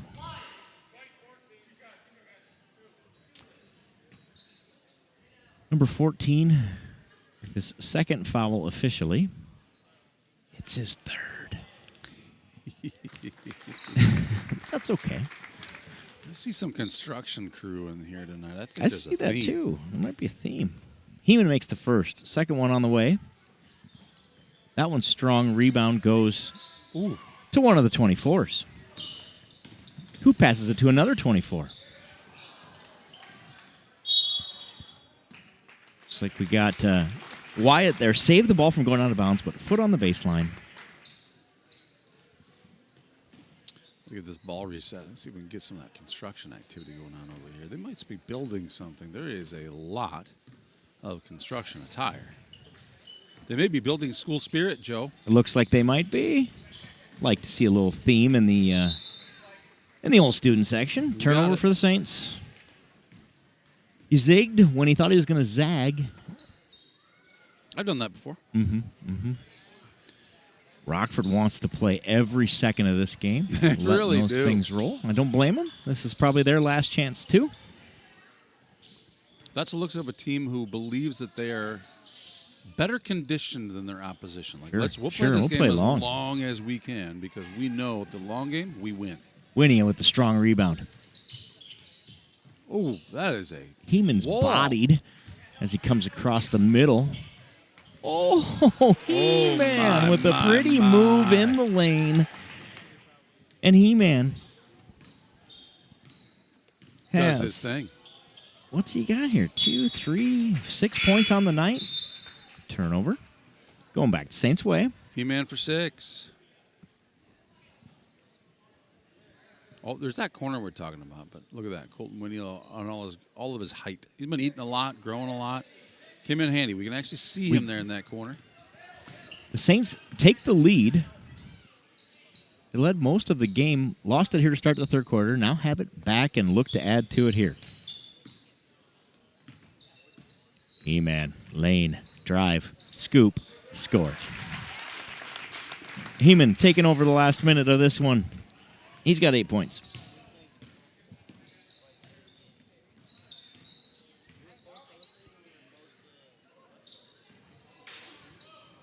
.40 with it. Top of the key. It goes out of bounds off of Rockford. The Rockford crowd's getting raucous over there. They wanted a foul. John says, no, sir. No. Clean. Saints lead is 3.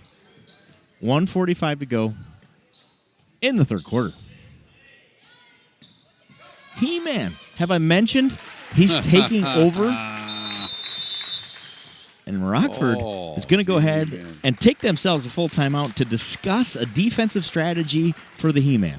Bam. Mr. He-Man. He-Man's got 10. And has all of the points by my quick math here in the third quarter. Who has all the points? He-Man does. Who has all the points? Yeah, He-Man. There he is, folks. He-Man. There All the points he in the is. third quarter. 35-30. Saints are up a minute. 33 to go here in the third quarter. I was just going to go look and This see is what a the dandy. score at half was. I have misplaced that, so I'm going to go find it. The power of technology. Oh, man. Yes, indeed. We should know that stuff. We should. And we're finding it here. It is, oh, no wonder.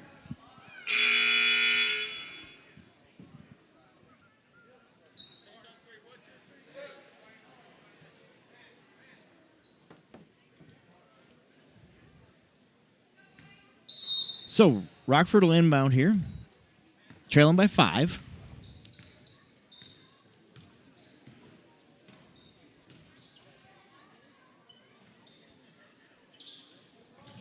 Good ball movement for the Warriors, and they find a guy underneath.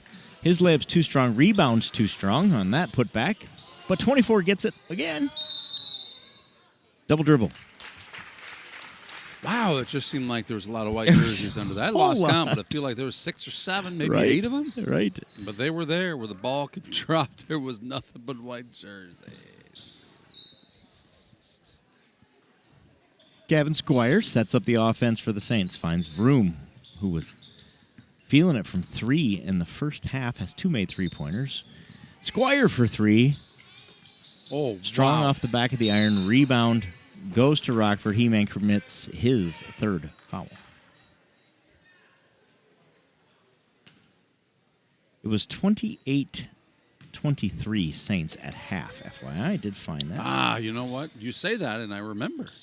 The question is, why couldn't I remember until you said it? Old brain, my friend. Old brain. I hear you. That's the issue. So that is correct. The Saints have 7 points in this third quarter. All of them go to number 32. He-Man.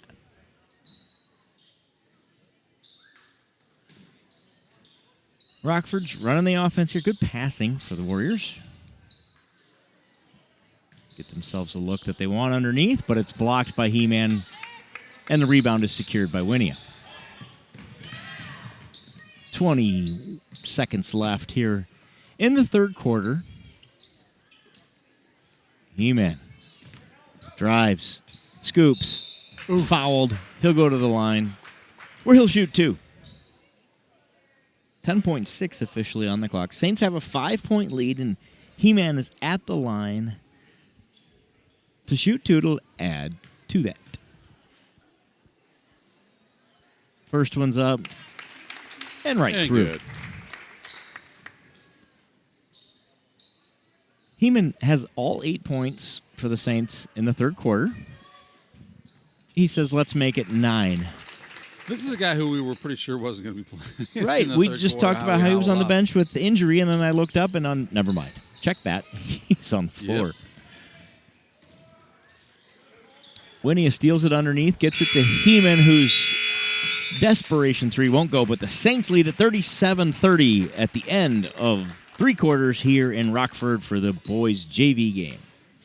We'll take a little look here at some of these highlights. Why not, right? Absolutely.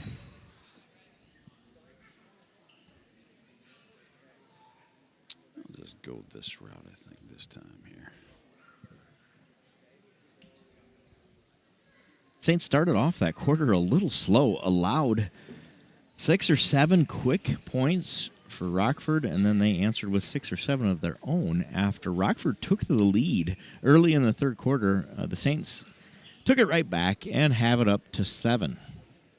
So they'll start the fourth quarter here. As you look through some of those highlights, a bunch of 32 highlights. This is a Joe Cleb highlight, and we're going to highlight the pass I love that one. and then the pass. I right? think that's my favorite play of the Both game. passes are what impressed me there. Yep. Is both those kids give it up, the other guy's open. Well, now that guy's back open again. We'll just we'll make sure we get the easiest bucket in this possession. They do just that. We talk about unselfish basketball all the time. Yep. And that's what it looks like, folks. So important in this game. Saints can add to their lead here. Joe Clevenger back on. Loses the handle. Over to the Warriors it goes. I was going to say the Rockfords. The Rockfords. I guess that works. It's not. Ooh, Clevenger nice returns the favor as he telegraphs that one. Winia. Push. Oof. Layup won't go. Rebound coming the other way, and Rockford's going to push. 24 up and in. The lead is 5.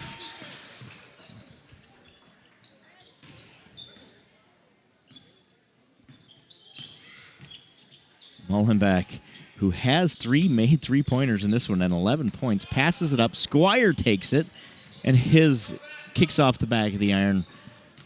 Rebound goes to 24. Guess who? 24. 24. Yep, 1 of 3. 24. So Wyatt, number 12, buries the short jumper, the 12-footer. And don't look now, Rockford's only down 3.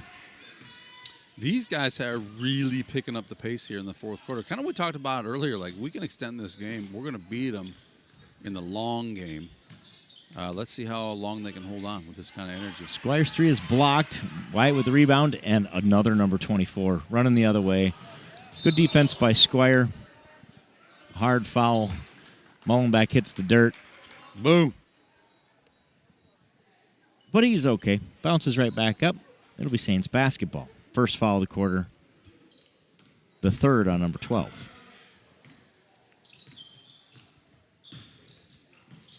Mullenbeck for 3. Doesn't go. Rims out.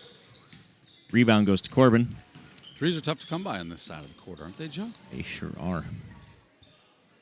24's passed to 24. Crisp. And 24 drives. Kicks to 24 for 3. Short. Rebounded by 22. Colton Winia. Block. Mullenbeck coming the other way with it. Drives the lane. High off the glass. Won't go. Squire steals the rebound. Good move by that young man. He's fouled. That's just the second of the quarter. Oh. Turned into a rugby match here on the court. It sure did.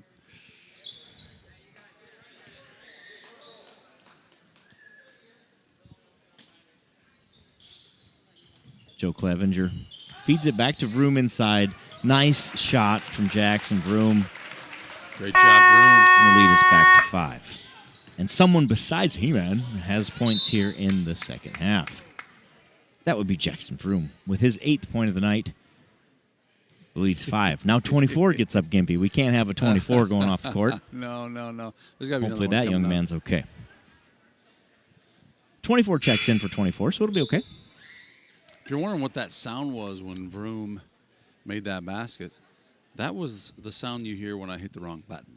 Is that right? That was supposed to be the Vroom button, but it was I gotcha. It was Ben, cruise ship. 3 money.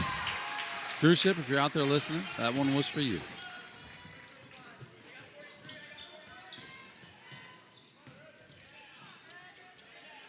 Vroom for 3. Off the front of the rim to Winia. Oh, Winia, yeah. And Winia goes right back up with it, as he should. He has his 3rd point of the night. The lead is 4. Good JV game here in Rockford. Corbin's shot doesn't go. He-Man rebound.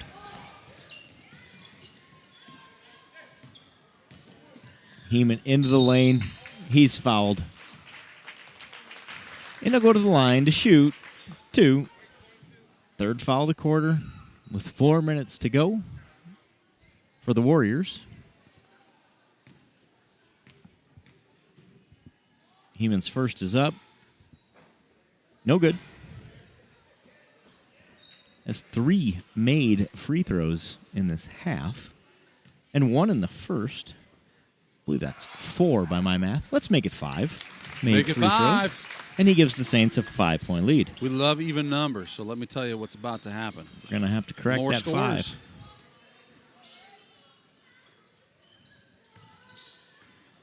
5. .22 underneath.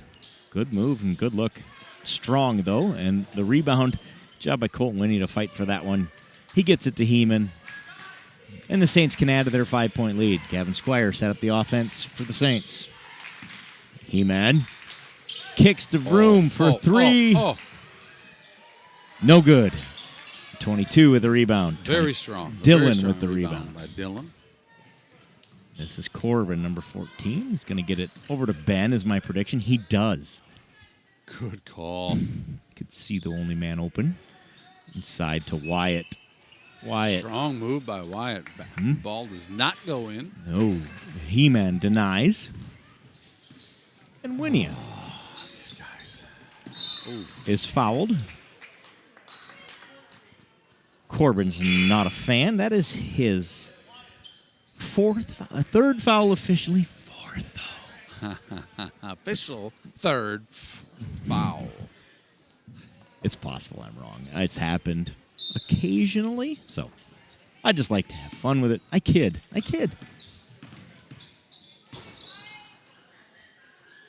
Saints lead is 5. Mullenbeck back in after a quick breather. Thank you, Brian Cruzy and Cruise Ship, for paying attention, watching this one. We got a little thanks. Got a little shout out back. I love it. Apparently, it wasn't. I shouldn't say it wasn't intentional, but it surely was meant to be. How about that? Good way to look at it. Good defense by Mullenbeck. He forces 24 to turn it over. I don't know if that's who it was, but since there's so many 24s, I'm going with it. I think your odds are better. If Yep. you were a betting man, which we don't bet anything here on Saints No, TV. sir. No, sir. You would bet 24. I would, though. Heeman. Lane. Stop me if you've heard this one. Runner is good. 44-37. Saints lead it. And He-Man adds to his excellent night, almost all here in the second half. Blocked Clevenger. Vroom. Wanted to push. Gets a slow it down from the bench. Good coaching there. Unfortunately, we lose the handle. Slow down too fast. Slowed down too fast. Lost the hood ornament. Commits the foul. I believe that's just his first. It is just his first.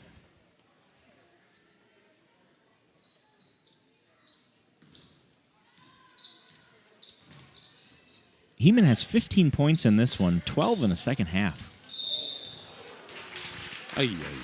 Travel is the call. 24 takes the bonus three-point practice shot. Of course, that one goes. The bonus. The referees did not look amused, but they allowed it. Heeman underneath. Mr. Pierce catches him reaching under the basket, and he commits his fourth foul. So Heeman's got 15 points and 4 fouls. That's a good night for a big fella. That is a good night. Can't take him with you. No, you sir. Just rack him up. 24's three doesn't go, but it kicks off of a Saint and out of bounds. How wild that is under that rim. Just bodies everywhere. Timeout, Saints. Full timeout for Coach Zip. Camoli. Good time for it. We got to recover after that thing. It's been an evening here.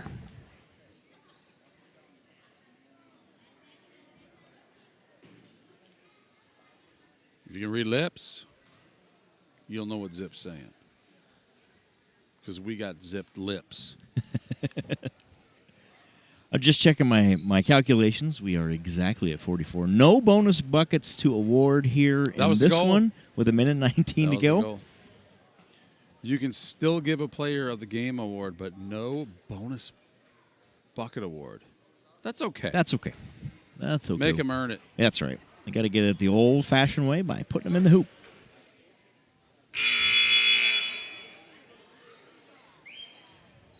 So it'll be Rockford basketball under their own basket here. They will inbound with a minute 19 to go. The Saints lead by 7. It's been a good JV game. Good way to end the night for this JV team.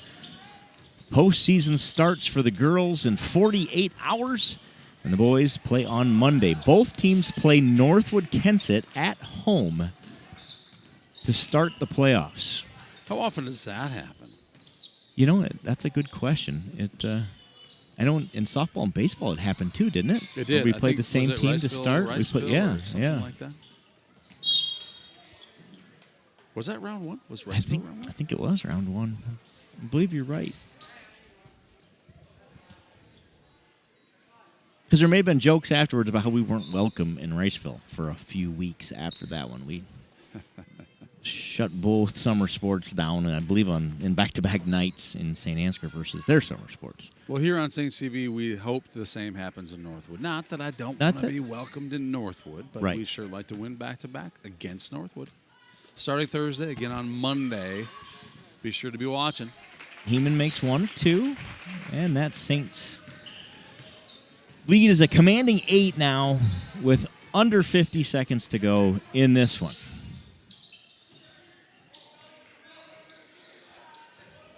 Tipped by Mullenbeck. Stop me if you've heard this one. He's contested every single pass tonight. Great job. Ooh, Colton Winnie to get up and grab that one. Back on Rockford's side of the court. Look at that Mullen block. The Mullen block to Heeman, to Vroom. 20 seconds left. And Vroom is fouled by Ben. With 18 and a half officially on the clock, that is past foul number 5, so Vroom goes to the line to shoot 2.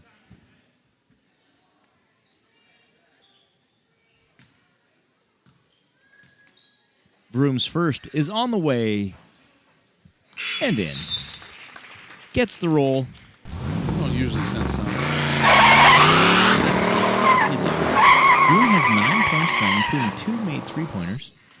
Good way to end the JV season for that young man. Both free throws finding the bottom of the net. He's got 10 points. Thought it was a shot. It's a pass. A big one. The 3 for Ben doesn't go. Rebound 24. His shot doesn't go. Rebound finally ends up in Heeman's hands, and the Saints win this one 47-37 in the boys' JV game. Great way to end the season from a great season for this JV squad. Great way to end the season. Got a JJV win earlier. We got a JV win here. Hoping for a varsity win here in about 15 minutes. Joe's probably got some stats coming our way in a moment. In the meantime, let's take a look at the replays from this one. We've got a few.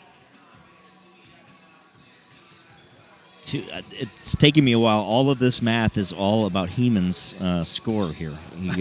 He made, just interesting fact, 1, 2, 3, 4, 5, 6 free throws Heeman made, and that's what you need from your big fella, right? Get him underneath, get him fouled, and make those free throws. He ends up with 16 on the night. Mullenbeck has 11, all of those 11 in the first half. Jackson Vroom has 10, and a nice night for him. Colton Winia has 3. Luke Peterson has 2, and your Saints win it 47-37. Varsity game on tap here. 14 minutes, 40 seconds on the clock until this varsity game gets underway here in Rockford. The Saints look to close out the season with a nice little winning streak here. I believe they are on a 3-game run and make it 4 here tonight to close out the regular season. Wouldn't that be fun? It would. I vote for that. I do too, Joe. I do too. Should we go to commercial after these highlights are done and come back and run some varsity pregame stuff when we get back? I like that. Here's more He-Man as we He-Man had himself a second half. In case you missed it, he scored 13 points in the second half, made 5 free throws, was a monster in the lane, had 643 rebounds on the night. He really is a monster in the lane. I love that. Just the way he moves. He's not the tallest kid in the lane. In fact, tonight he was probably about the 3rd tallest kid in the lane. He just has the best feet and the most go-get-itness. It's a new word. I mean, I don't know how big a kid he is. He plays like he's a big boy. Yep. But, and he's not short, don't get me wrong, but he's 6'1" or whatever. It's not like he's 6'7" under there doing that. He's just outworking the kid who's 6'4" over top of him. You got it. Hey, with that, we're going to take a break here. We're going to be coming back here with the boys' varsity game. That tip-off is in 13 minutes, but we'll be back here. Don't change that dial.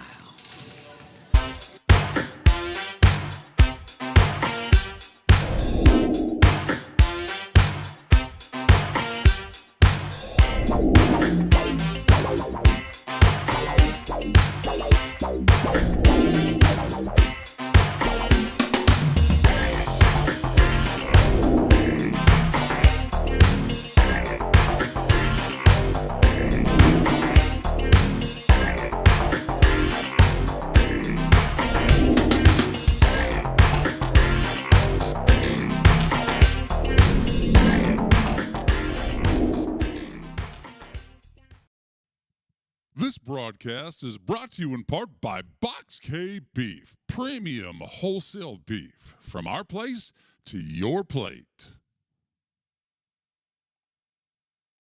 For all your electrical needs, contact the boys at Al's Electric in Saint Ansgar, Iowa. Proud supporters of Saints Athletics.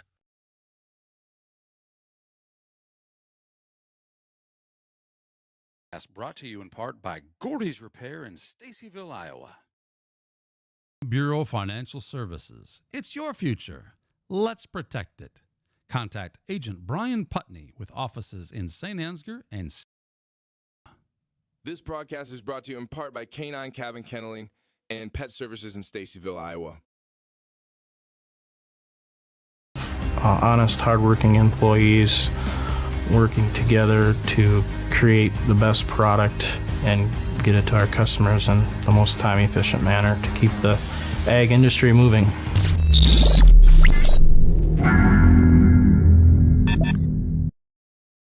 Agronomy, we embrace a holistic approach to crop production, focusing on soil, seed, and plant health. K2 Agronomy, helping our customers to achieve the maximum return on their investment.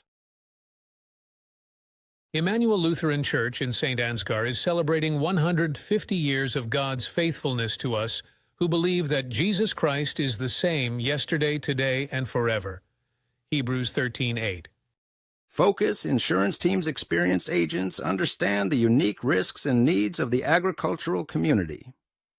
They offer competitive rates and comprehensive coverage to protect your farm, equipment, crops, and livestock. Choose Focus Insurance for reliable service, market expertise, and peace of mind.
Today's broadcast is brought to you in part by Prairie Lakes Church in Osage. Services are every Sunday at 9 and 10:30 a.m.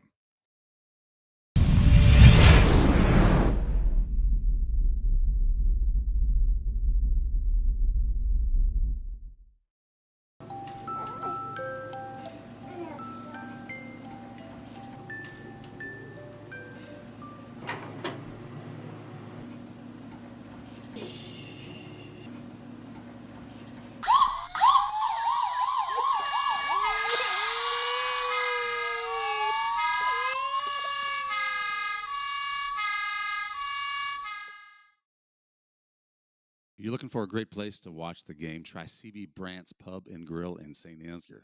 Want to see today's specials? Facebook search CB Brandt's Pub and Grill. 1,000 followers. Can't possibly be wrong.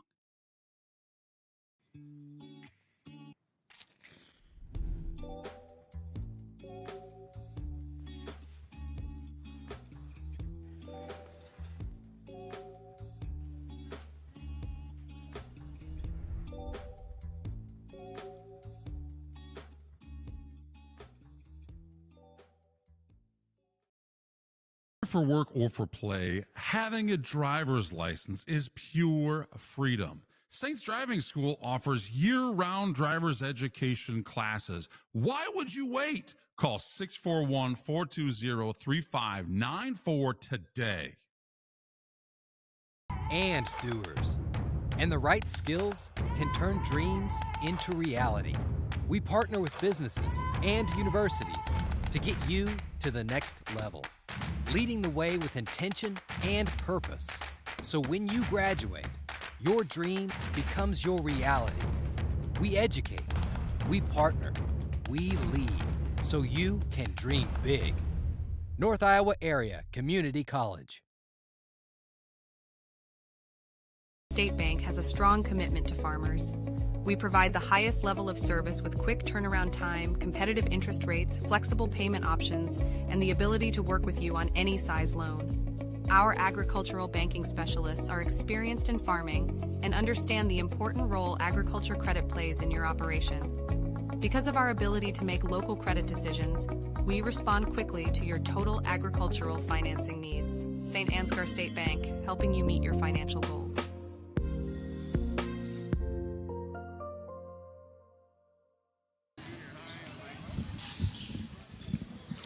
Welcome back to Rockford, Iowa. Kennel Genius here with Not Your Average Joe. We are 5 minutes away from tip-off.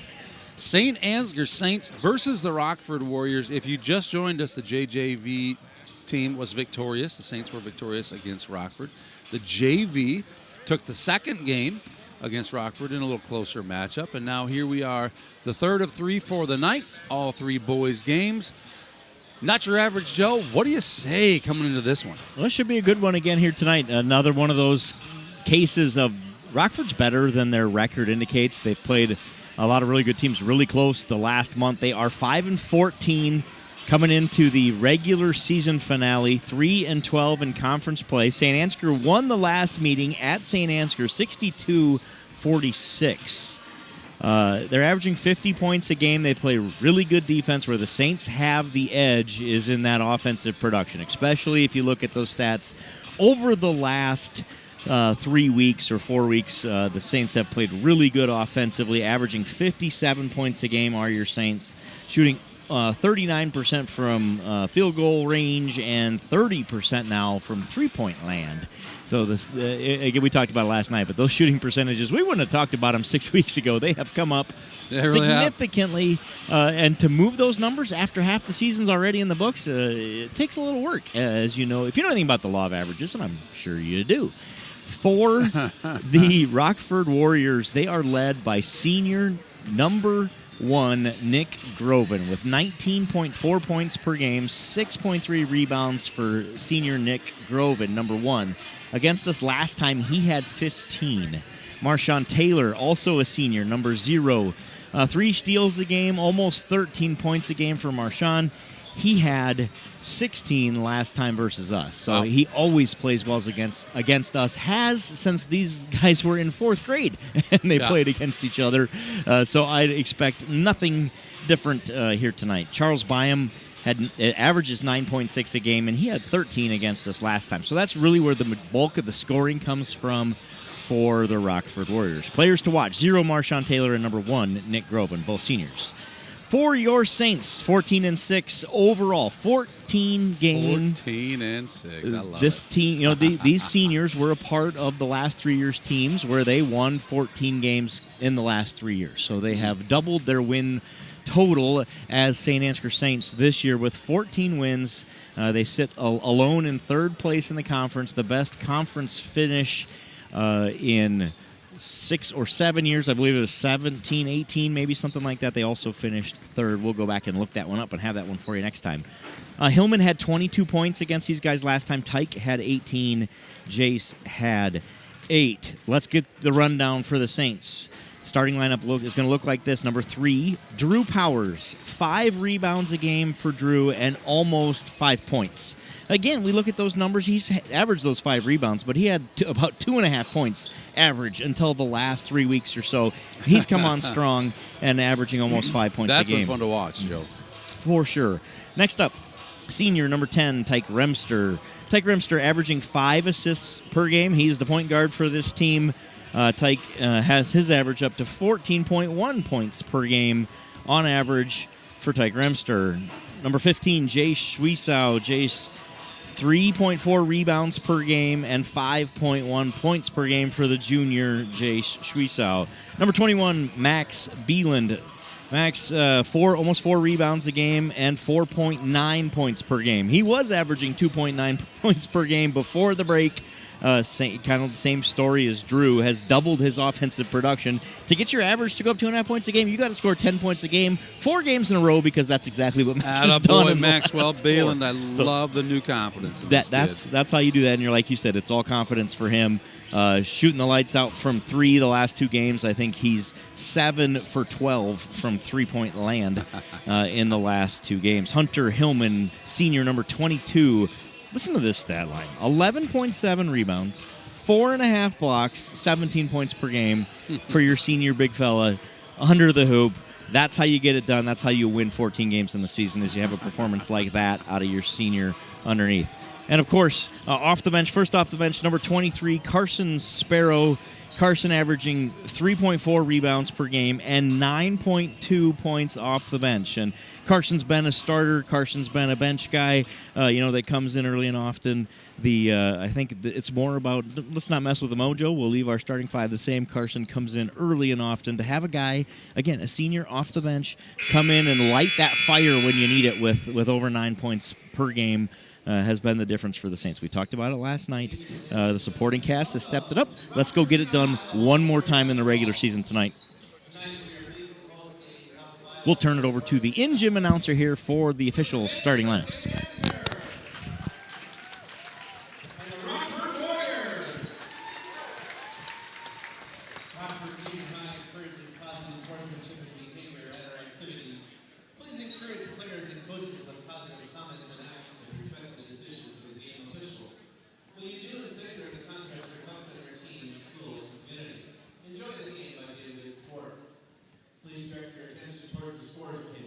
Tonight's game officials are John Miller, Mel Schroeder, and Brian Pierce. Now let's meet your starting lineups. First for the guests from Saint Ansgar. A senior, number 3, Drew Powers. A senior, number 10, Tyke Rimster. A junior, number 15, Jace Schwiesow. A senior, number 21, Max Beeland. And a senior, number 22, Hunter Hillman. The Saints are head coached by Jason Squire, assisted by Eric Klein and Logan Zipsey. Now let's meet your home team, the Rockford Warriors, a 5'6" senior, number 0, Marshawn Taylor. A 6'1" senior, number 1, Nick Groman. A 6' junior, number 3, Charles Bam. A 6' senior, number 4, Michael Height. A 6'2" junior, number 10, Hunter Westby. The Warriors are head coached by Derek Sear, assisted by Alex Schultz and Alex Streamer. At this time, we ask that everyone please rise if you're able. Gentlemen, remove your hats as we honor our nation and flag with the playing of the national anthem.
right. We are set and ready to get underway. 8 minutes on the clock here in Rockford. One last time in the regular season, your Saints versus the Rockford Warriors. And we see that we talked about it in an earlier game. There is a construction zone to our left, and they are clearly building team spirit here in Rockford. Expect it to be loud. We'll try to talk over them for you so you can hear. This is going to be a game. They're ready, we're ready. The student section's fired up. I anticipate this will be much closer than the records will indicate. Saints are going to have to play their game tonight. Yes, sir. Groven, the leading scorer. That's number 1. Bayham is number 3 with the ball here now. He's averaging 10 a game as well, so no slouch himself. Marshawn Taylor, number 0, he's averaging almost 13. So all 3 players to watch for the Warriors have had it. Hillman with the block early on, but it goes back to Rockford and a good hustle play Marshawn by Taylor. Very quick feet. Dude is fast.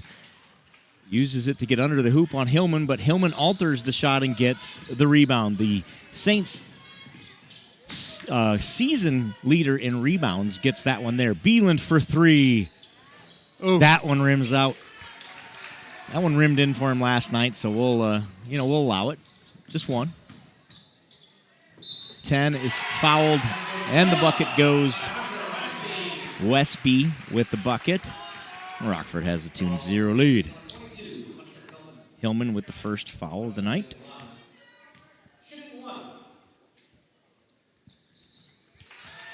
Westby makes good on the free throw. The lead is 3.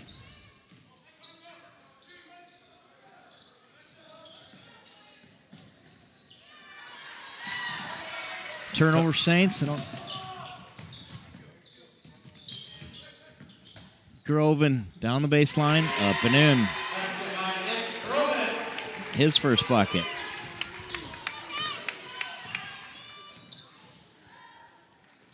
Hillman. Jumper. Long off the back of the iron.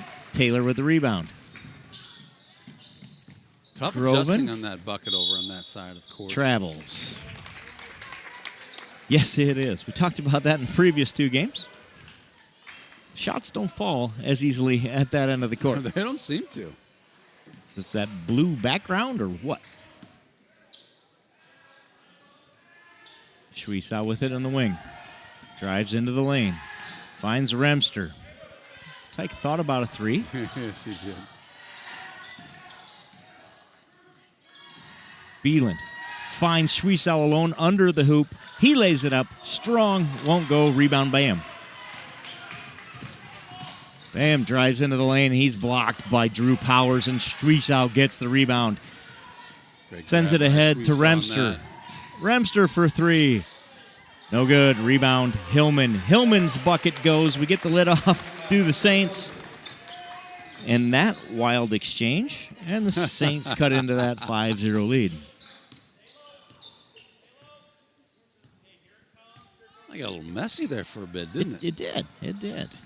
Hunter Hillman gets a rebound and the bucket. Bam. Good defense by Schweiss to deny that entry to the hoop. Bam for 3. Long. Rebound. Beeland.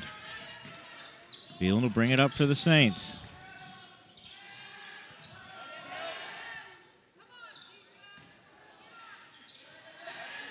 Powers. Back to Hillman. Hillman will reset it for the Saints. Student section helping these guys out, letting them know when the passes are 10 coming. seconds on the shot clock. Foul's going to be called inside. See who they get for that. Is it Groven or Bam? It is Groven. His first. So both teams now have a foul. Carson checks in for Remster. Hillman. I thought that was it. Maybe should have been. Offensive foul. Sorry. Hillman's second foul. I don't like that. I don't like that at all. I'm not the call. The call's fine. I'm saying I don't like the second foul on Hillman. No. I agree. That's the dangerous part. The possession, I'm not worried about. Got to keep Hillman out of foul trouble, which means he needs to play super smart for about the next 10 minutes of basketball and avoid another foul. Hard to do sometimes when you're the big fella. Really fella. been letting them play tonight, too. Groven misses the three, but Taylor gets the rebound, blocked by Hill. Sparrow, rebound. Powers. Wow. Those hands are flying. Gets it. That's a kick. It's not a kick. Instead, it's out of bounds.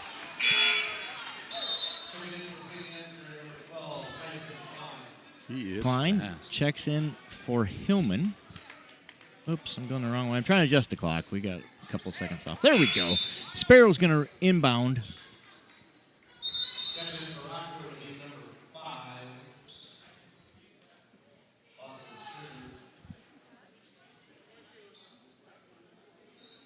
Shot clock is 22. Yep, so they're going to adjust that. They reset it accidentally, so we're going back to 22 seconds on the shot clock. So, coaches make sure they point that out so the boys are aware they have 22 seconds here, not a full 35. Rockford's playing strong defense to start this one. Chuisao, cross court. Beeland inside to Powers. Back to Beeland. Finds Klein. Beeland finds Sparrow inside. Good passing for the Saints. Great job. Except for the shot clock part. Violation. 3 or 4 seconds ran off the clock after the shot clock violation there. We'll get that adjusted. The refs don't see it and we'll play on. The JV game was a little longer. Need to be. This one will be a little shorter. It'll be even. It'll even out. It'll all even out. Groven with the good move inside. He's fouled. Saints.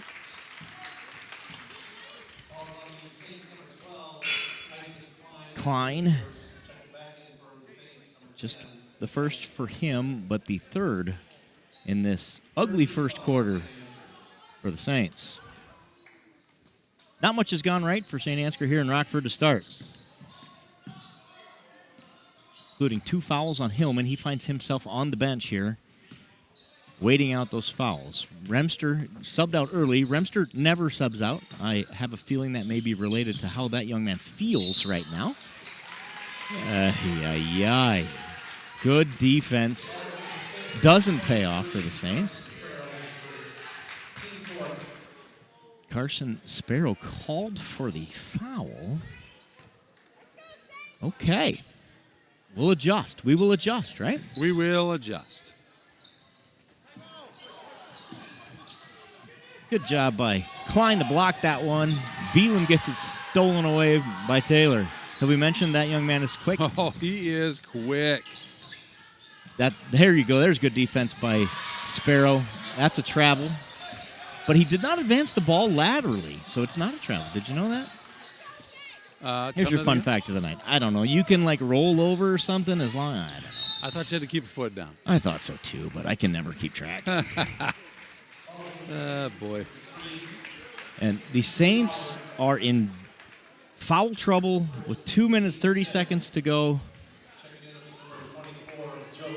Powers picks up his first. It is ugly on But the that's foul line 5. here. Yeah. 2:34 to go here in the first quarter. The Saints are already at 5 fouls. Height makes the first.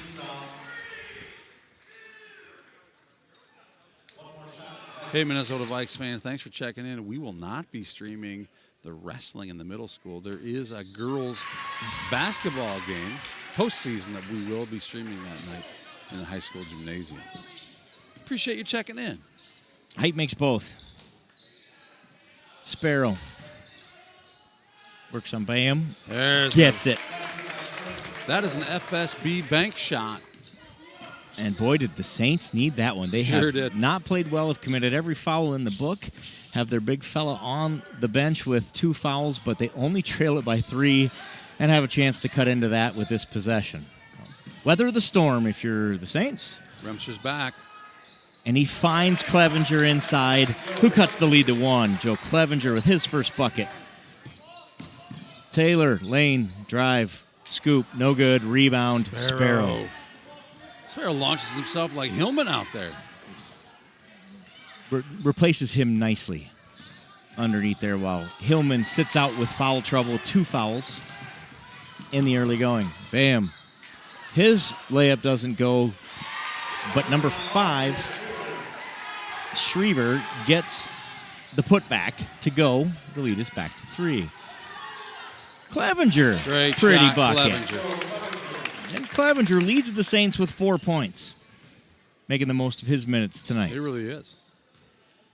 And a little bit of foul trouble here. The Saints are doing some different things. Rockford's going to call a timeout. So it is 9-8 here. 30-second timeout for Rockford, the first timeout of the night. 1:09 to go in the first quarter. Saints trail 8-9. Pretty good to only be down by 1 after the way that thing started. Yeah, that is not the start the Saints were looking for, but they've weathered the initial storm here and can have hung around. The foul trouble probably has me more concerned than anything. Well, I'm with you. Between players and now we're being at 5 fouls. Right. With a minute left in this one. Let's get through this quarter, foul-less if possible. Yep. And get ourselves And to reset the that thing. Yeah, here's the good news. Hillman's got 2, everybody else has 1. So Sparrow with 1, Klein with 1, and Powers with 1. So he's the only one in what we would consider foul trouble at this point of the game with 2 fouls. He is on the bench with those 2. Not the guy that I would want to have if I could choose who is in foul trouble. Right. That's an offensive foul. Sure is. Number 2 commits the second foul. Schwiesau takes foul number 397 of the season. That's what he does, is force charges. 300. Then that's just charges. That's the just charges. 397 is just charges. Right. Yeah. Not to mention the additional fouls forced. I think we started measuring that early in the season, and we keep that stat only for Jace. And I believe that we could say that is the official stat because I don't know anybody else who's counting it. Nobody else is so looking. It's definitely official. It might feel like an exaggeration, but it can't be. Look at that pass. Wow. Beelan for 3. That one won't go, but Schwiesau gets the rebound. His shot doesn't go. It is ugly on that side of the court, Joe. That end, and we're blaming that end. We've diagnosed the problem. I tell you what, if you can stay within a couple points here on the quarters where you're shooting on that side of the court, you're going to be just fine here on the other side. Rockford's going to hold for the last shot. Groven, 9 seconds. Kicks to Taylor. 3. No good. Rebound, Schwiesau. We got 3 seconds here. Get that pass ahead, but it's picked off. That'll do it for the first quarter. The Rockford Warriors lead your Saints 9-8.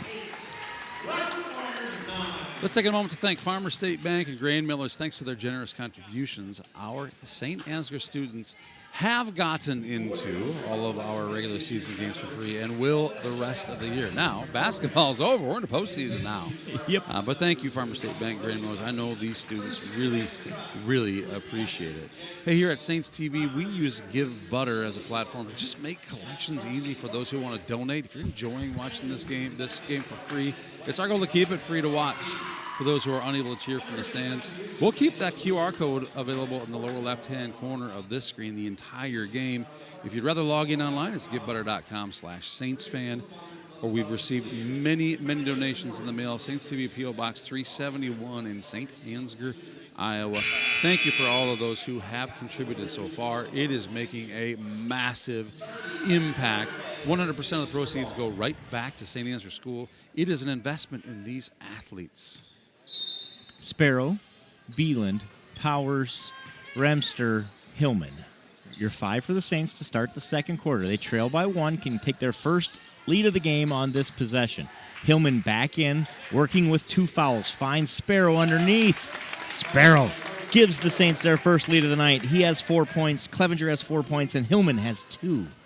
Clevenger, with a minute of basketball off the bench, has 4 points. That's impressive. Played really well. Groven, floater doesn't go, but the rebound's pulled down by Rockford. They get yet another offensive rebound. Sparrow, though, comes away with the loose basketball. What just happened? Out of bounds, I believe. I think the side of his shoe must have touched the sideline, and we can't see the sideline exactly, so we'll have to trust. I knew he was the official. close, and I thought the call was a foul. I thought his arm got hit, but it was. We'd have taken a foul. We would have taken it. We wouldn't have complained about that. Fouls reset to 0 here in the second quarter. This is 10 underneath. That's Westby. Nice pass underneath. Blocked there by Sparrow, I thought. Maybe it was Hillman. Somebody got a piece of it, I think. We're not going to call that a foul. Sparrow, 3, short, rebound. Kicked out by Drew Powers, who took a paw to the face. He's trying to catch his breath under there. Hillman's shot doesn't go from the free throw line. Good looks there all the way around. We'll take him. They will fall, gentlemen, especially when we get to this end. They will fall on this end. I'm sure of it. Saints up by 1 here. Drew Powers, you can see the mark on his face. He got walloped. Groven gives the Warriors the lead back on the nice move inside. He's got 4 points on the night. Sparrow brings it up. Finds Hillman. Back to Sparrow. His short off the front of the iron, but he hustles back. Can't quite save it. Out of bounds it goes. That was about 3 injuries bound to happen on that one. Right. Sparrow could have laid himself on that table and knocked a few out with him on that one. So no doubt. Good job holding up. Remster comes out again, something we haven't seen much this year. I think that's related to, again, he looks gassed. How he feels. Yeah. Little under the weather is the insider report. Let's get healthy tonight. Let's be ready to play on Monday versus Northwood. Let's not overdo it. 5 for 3. Banks closed at this time of night. Schweißau hustles for the rebound. Oh, boy. It's a mad scramble on the floor, and Hillman ultimately comes away with it. And nothing is a foul in this one. How does Hunter have 2 fouls on him? Right. Is a foul? Right. That's a great question. They're letting him play. I don't hate it. Off of Westby underneath, out of bounds, Saints basketball. You better bring your big boy pants for this one, yes, gentlemen, because it's going to be 2.5 quarters of get after it here in Rockford based on how this one started. Reminds me of that game in Northwood that we played earlier in the season. First one to 40 wins. Sparrow just won't go. They give the foul. They give the foul to Groven there. His second. He's their leading scorer, so he's on that edge of what we might call foul trouble. Oh, Drew Powers, nice play, nice play. Hunter Hillman in with a rebound. We just needed to get Hillman another rebound. That's all I understand. That's all we're doing. That's all I understand. Patent stats is what we call that here on Saints TV, and why not? Under 5 minutes to go in the half. Saints take the lead back on Hillman's 4th point of the night. Oh, baby. Offensive foul is the call. That's Riker Hoffman. He's got second. His second. Easy for me to say. 2 nights in a row basketball. Hard on the old brain to mouth articulation. Ooh, yeah, 2 nights in a row. We've had some pretty busy weeks doing this. My alarm went off at 4:30 this morning. That may have something to do with it as well. Well, we can thank Mr. Al Witt for that. Yeah, thanks, Al. Saints lead by 1 here. Tyson Klein Saints TV and Joe contributor Clevenger in. Al Witt. We appreciate Al. Ay. Come on, boys. Keep it clean, keep it clean. Get some points here. Turnover Saints.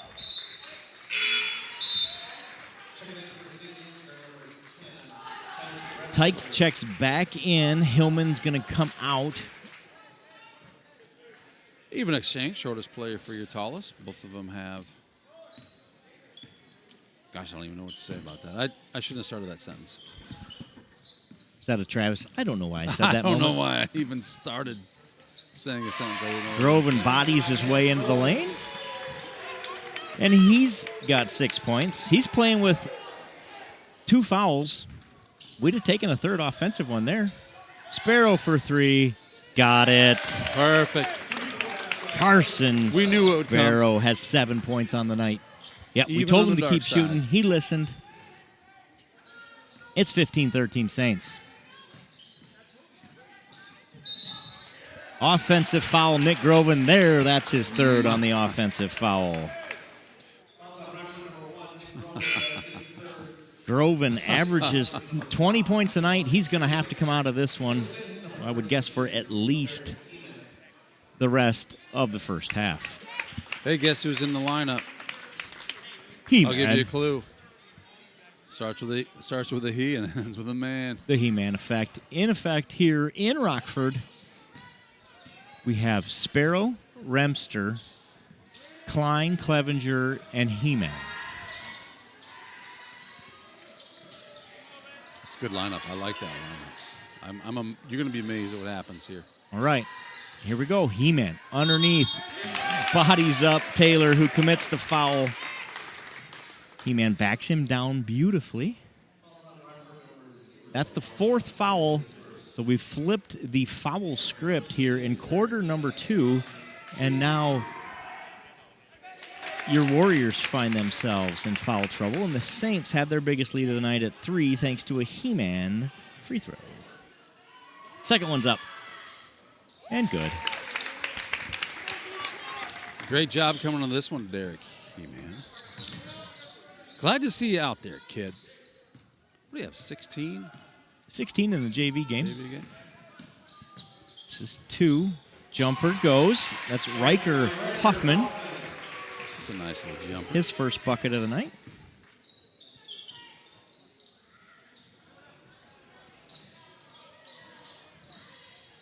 Good feed inside to Joe Clevenger. His shot's strong and rebounded by Taylor, who's going to push. Into the lane he goes. Shot up and good. Tie game as Taylor has his first basket of the evening. Shift change, hockey shift change, going to the scorer's table, as you can probably see. And it's a tie game here in Rockford. Carson Sparrow setting up the offense for the Saints. Drives into the lane. Oof. Travel. Oh, jump ball. Jump ball is the call. Sparrow ends up on his backside in the lane. Let's see if we can get the shift change here. What do we got? Remster stays on. Otherwise, we're going Beeland, Hillman, Powers, Schwiesau. So I believe we call this your starting 5. Back to the starting 5 for the last 2:25 of the first half. Tied at 17. OSB. Rebound Hill. Ramster, he's going to push. Going to call that. We're discussing. We're having a conversation. We're going to get together. We are going to give the foul to Height. That is foul number 5. So that will cause 2 free throws for Mr. Remster. He's at the line. First one's up. And good. Tyke. Whoops, wrong column. Tyke gives the Saints the lead with his first point of the night. If you need an indication he might not be feeling well, that might be it. But he's battling through it here for the Saints. Yes, he is. He gives them the lead. 2 free throws. Both made. We like to see the free throws getting made. Into the lane, stolen away. Comes to Beeland. Who gets it to Powers, who finds Schwiesau on the wing, drives baseline. He's fouled, and he'll go to the line to shoot 2. Schriever, his first foul. And that aggressive Rockford defense is catching up with him here in this second quarter. It really is. Schwiesau misses the first. Sparrow checks in for Hillman. We're going to protect him, not get him a third foul before the end of this. That's what that move is. If Probably I a wise idea. had to use my telepathy to read the coach's mind, I think that's what's happening there. Jace makes 1 of 2, and the Saints have a 3-point lead. Schwiesau's first point of the night.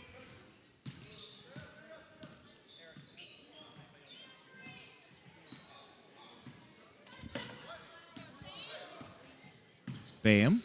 20 seconds on the shot clock. Drives into the lane. Runs into Sparrow, but Schwiesau comes away with it. Gets it to Beeland. Brings it up for the Saints. Drives into the lane. Finds an opening. Beeland. Oh. offensive foul is the call.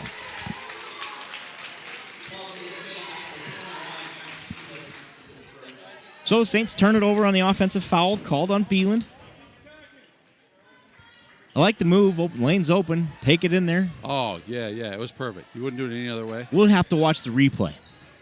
We'll watch that one tonight around the kitchen table over some chicken nuggies. We'll break it down. I'll let you know if I like Mr. Miller's call. And I'll let him know, too, when I see him next time. I'm sure he was right. I didn't see it, so I would say I'm they've sure been he pretty was generous right. in their charge calls tonight, in general. In general, they've been consistent. I think so. Good. I thought he might have been in position. Like I said, I couldn't see it. So I don't know.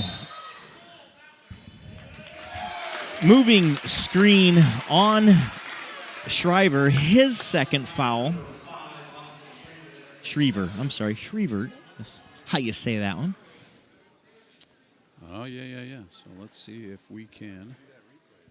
We might be able to see that. I'll get a replay request behind me here.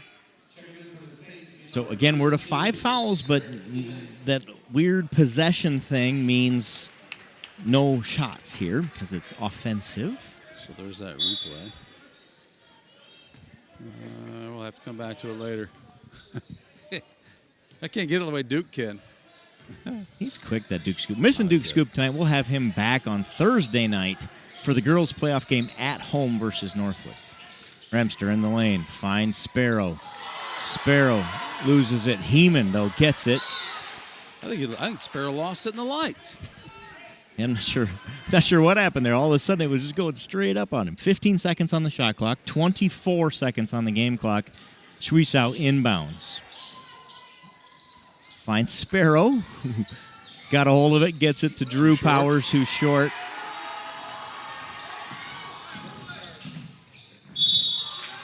Offensive foul, wow. Taylor. He's got 2. Groban's got 3. Hoffman's got 2. And Shriver has 2. Rockford quickly finding themselves in foul trouble in this one. Max checks in for Remster. They get him a quick breather here with 13.6 on the clock. Sparrow going to bring it up. 41 is the call from the bench. If you're a longtime Saints fan, you know what that means. It means Sparrow's going to hit a 3. Oh. Rebounds chased down, thrown back in, and that'll do it for the first half. A wild and, I'll admit, ugly first half. The Saints, though, lead it 20-17.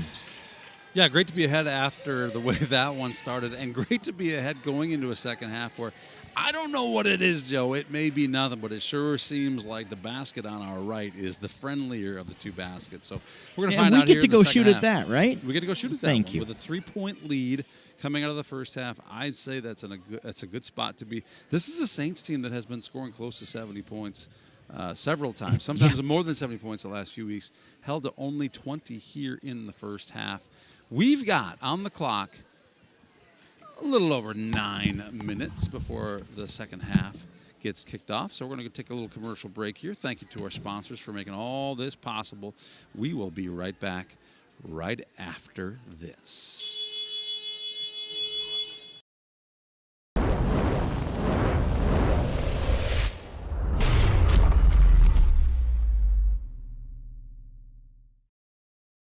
Nah, man, it's not a broadcast.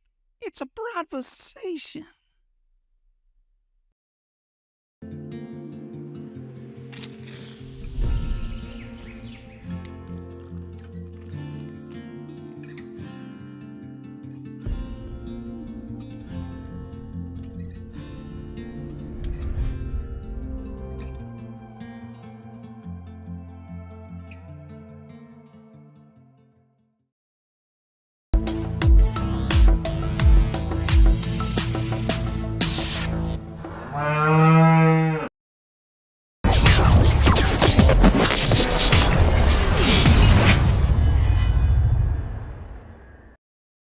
This broadcast is brought to you in part by Colbert Realtors, with service you can depend on and know-how you can count on. Saint Ansgar is a thriving community in north central Iowa with a lot to offer. Founded in 1853 by a group of Norwegian immigrant farmers, Saint Ansgar is a small town with culture, character, and charm. Known as the Garden Spot of Iowa, it is a wonderful place to grow your family or business. You might not expect all the wonderful amenities you'll find here. Within our shops, you'll find unique gifts, home decor, collectibles, and antiques. You'll also find restaurants, outdoor activities, and events.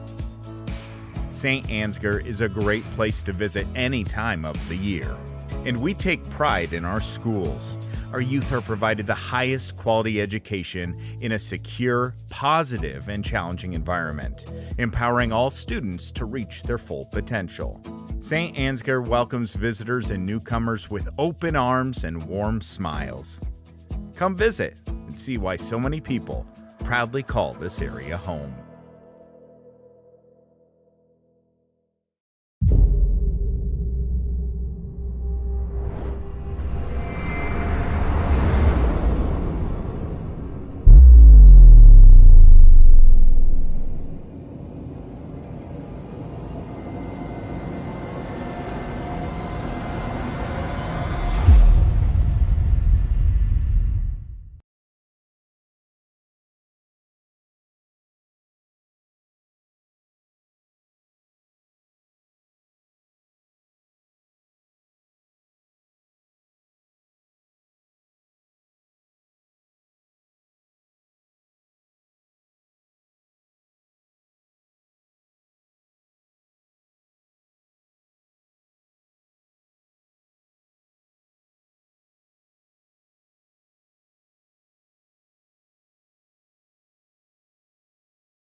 So at LR Falk, our goal is to provide the stable foundation for our employees, their families, our customers, and our communities to thrive. Try our best to do that every day. Throughout the history of our company, one thing that really sets us apart is we still are a family-owned business. LR Falk was the company and still is the company. Part of the reason he started getting into the mining industry was he was hauling cat tractors and saw an opportunity where here's some big equipment. I think he saw that gravel and limestone was going to be a huge commodity. I think one thing that probably LR had to his advantage was the way he treated people, the hard work that it was. You weren't going to get people to do that unless they trusted you. And I don't think he ever wavered from his core values, his own, which I think were the same as ours. His family came first. Honesty and quality, and do it with flair, but also knowing that he needed to keep growing and keep learning. LR and Dave, were hard workers, obviously good businessmen, treated their employees well.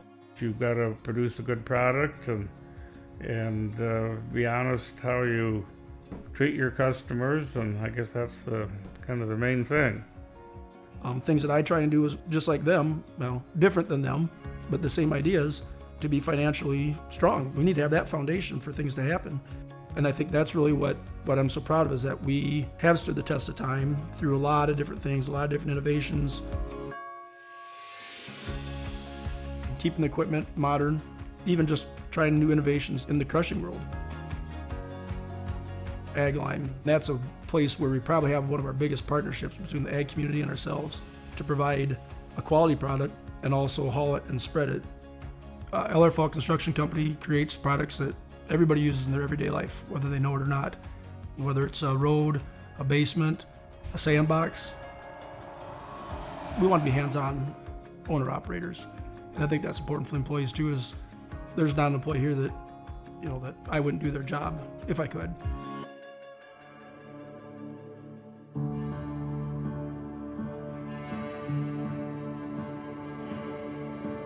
Partnerships might be the biggest word, because our employees, it's a partnership. Our customers, it's a partnership. Our communities, we feel, is a partnership. The dealers, the salespeople, the mechanics that come on site, it's a partnership, and we're working together to keep this going. You have to be thinking 2 weeks, 2 years, 20 years down the road, because I don't think that LR Fall Construction has ever just said, hey, we're good enough. We're still running the business the way LR wanted us to run it. Quality products and service can't take a back seat. For 100 years, we've been there for who needs us.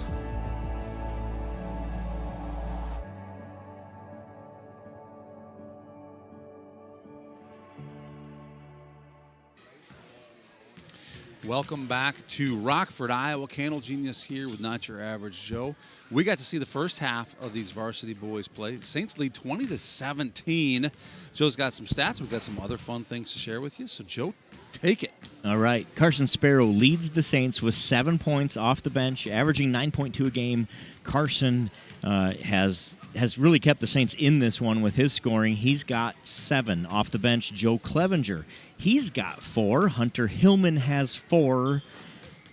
Derek Heeman, off the bench, has 2. So if you were keeping track there, our bench players, have 13 points of the Saints' 20. Sorry, Joe, I don't have a slide for Joe. Right. I got a He-Man We slide. get him one. But I don't. We got to get him a slide. If you keep playing like that, kid, he'll have a slide. He'll for get. next That's basketball right. season for sure. Tyke Remster has 2 points. He is clearly not feeling well. If you're just joining us here for the second half, Tyke is not your average Tyke here tonight, as he is clearly under the weather. We have a report that is going around. So he's trying to fight through it for the Saints, but is clearly held back a bit by what looks like a respiratory problem. Jay Schwiesow has a free throw to his name, and the Saints lead this one 20-17. You know, we've talked about it a couple times tonight. Last regular season game for the Saints tonight. That means we're getting ready to say goodbye to 5 seniors because we have a little connection to some of those seniors. Yeah, we were able to get our hands on some secret footage. Take a look at these guys, Joe. Look at this group. We believe that is 7th grade. None other than Ben Burjan leading this fierce group of Saints. These 5 minus Tyke. Tyke was not yet a Saint Ansgarite, and that's why he's not in that picture. But Tyler Girk on your far right of the screen there, Carson Sparrow, Hillman, Beeland, Powers. That's an awesome photo. Fast forward a couple of years. Great photo. I can't believe how much Carson looks like Hudson in that one. Right? That's a great photo. Yeah, we believe this is freshman year. Is that we decided? 2020 is what it was listed as. We believe it's late 2020, right? Right. Yep. Exactly. This is that their freshman season. You can see them now. We got Tyke joining the group there, and then of course we flash forward to this year's photo. Couldn't be prouder of this group. Obviously, we're biased here with a couple of those guys that might live in our houses, but man, a fun group to watch. They've provided a ton of fun. This group has gotten so much better, not only throughout this year, but if you go back to that 7th grade picture, they wouldn't recognize themselves. And fun deal. The Saints look to close out the regular season here with a victory here in Rockford. They have 16 minutes left. They lead by 3. Beeland from Schwiesow gets it to Remster. Good defense by Taylor. Powers gets it back to Remster. Hillman finds Powers under the hoop. He lays it up and in. Drew Powers has his first bucket of the night. Saints lead is back to 5. That matches their biggest lead of the night, I believe. I felt like that play was very intentional, and I like the result. Feels like it went just as scripted, Joe. It does, doesn't it? Byam's 3 won't go, but the rebound trickles out of bounds off of Saint. Oh, Saints will play defense. 35 new on the shot clock. Oof. That's tipped by Hill. Did they see it? They sure did. Old Mel's got eyes of steel. Eagle eyes. Mm-hmm. Eagle eyes, that's it. You wouldn't be eyes of steel. That wouldn't make sense. You could. You wouldn't see much. Seems like it would hurt your vision, not help it if they were steel. But abs, those you want of steel. Oh, yes, you do. Ooh, block. Great Hillman. block. Beeland finds the basketball in his lap and says, "Thank you, sir. I'll take another." Tries to feed Schwiesow inside. But it's going the other way with Taylor. Powers. Alters, blocks the shot. Beeland gets the basketball. Did he block it off the bank board? I feel It's like a great he did. question. Well, he blocked it, and then he hit it with his other hand. I thought it went off the FSB bank board. Hill for three. Hill. Hunter Hillman hits the three-pointer, and he's got 7 tonight, and the lead is 7-8. Good math there. Good math. Good recovery. Bam. Drive. Hillman. Rebound. Beeland. Remster. Hill, is he feeling it? Does he want to try it again? He does not. He tries that entry pass, and the Warriors have been all over that one. They really have. A rebound. Hillman's been all over the boards. Yes, he has. I would say he is the chairman of the boards. Chairman of the boards, Hunter Hillman. Beeland finds Powers, who gets it to Schwiesau underneath. Kicks it back to Beeland. Beeland for three. Off, but that's just a pass to Hill. Chairman of the boards got tugged on there, but no foul. He says, "Hey, He what's wanted going one. on? He'd have taken one if they'd offered it. What's going on?" He says, "What game is this?" Out of bounds though, off Rockford, so the Saints will get a fresh shot clock and try again. Good defense by Rockford on that one. We're going to start the second half with quiet whistles. We ended the first half with loud whistles, a lot of them. Sparrow in for Powers.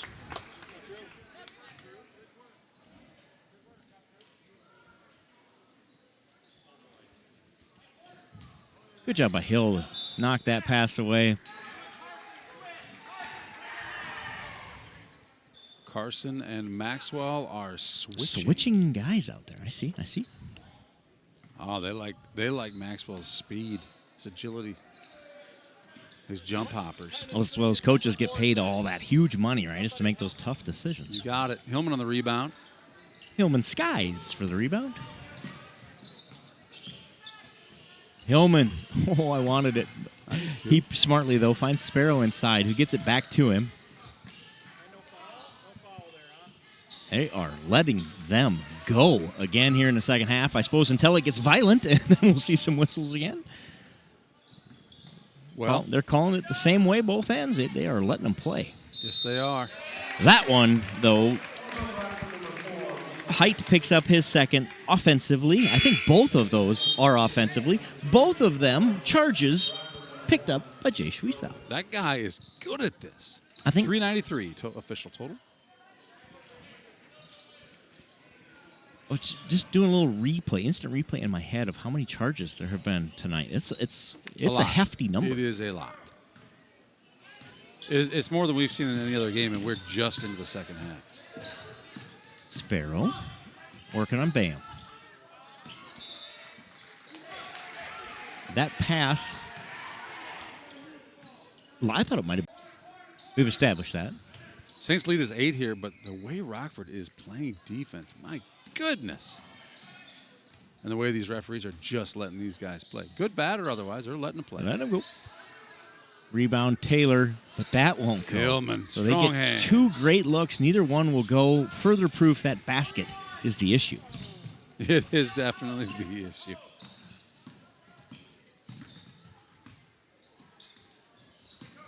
Hillman. I really want to see Hill take one of those. Block is the call. Groven picks up his 4th foul after he just checked back in after being on the bench with 3. The way these charges have been going, I was not sure which way that was going. Agree. Klein, Clevenger, Powers, Hillman, Sparrow for the Saints. And with 4 fouls, their leading scorer is back on the bench. Hillman. That's a good play right there. Inbound play. Like it. I like it a lot. Hillman's got 5 in the second half, 9 in the game. Timeout Rockford, I believe, is the call. Yes. Full timeout for the Warriors here as the Saints have their biggest lead at 10.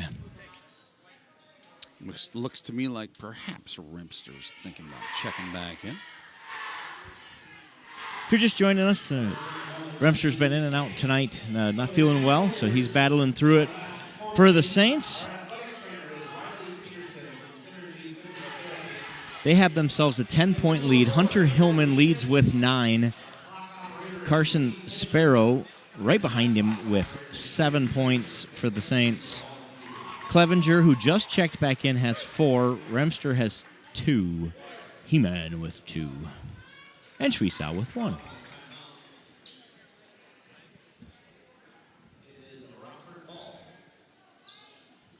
Tyke's going to remain on the bench here. Clevenger, Klein, Hillman, Sparrow, Powers. Good dribbling there. Great job defensively by the Saints. Hillman forces the foul on the other end. Bayham, just the first foul for him. He's the only significant contributor for Rockford that didn't already have 2 fouls. He gets his first. Inbound to Hill.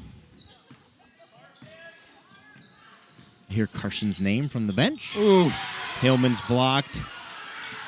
I thought I heard a whistle there. Apparently it was just in my head that I heard that whistle. Taylor, quick. Man, he's quick. He's fouled on the floor. Drew Powers gets him as he goes by for Powers' second. First one of this half. Get a year fine, Drew, from the bench. I agree. Keep playing hard. Keep playing hard. 2:56 remaining here in the third quarter. Low-scoring affair. Taylor drives in. Altered Great underneath. job. That's Powers, maybe? Powers. Hillman comes away with it. Takes that thing off the floor. Hillman picks it up, and here we are on the Saints side, a chance to extend the lead. Bayham takes it away Minus from that. Sparrow. To Taylor. Good pass there. An unselfish basketball on the other end. Taylor has his second bucket. He's got 4 points tonight. The lead is 8.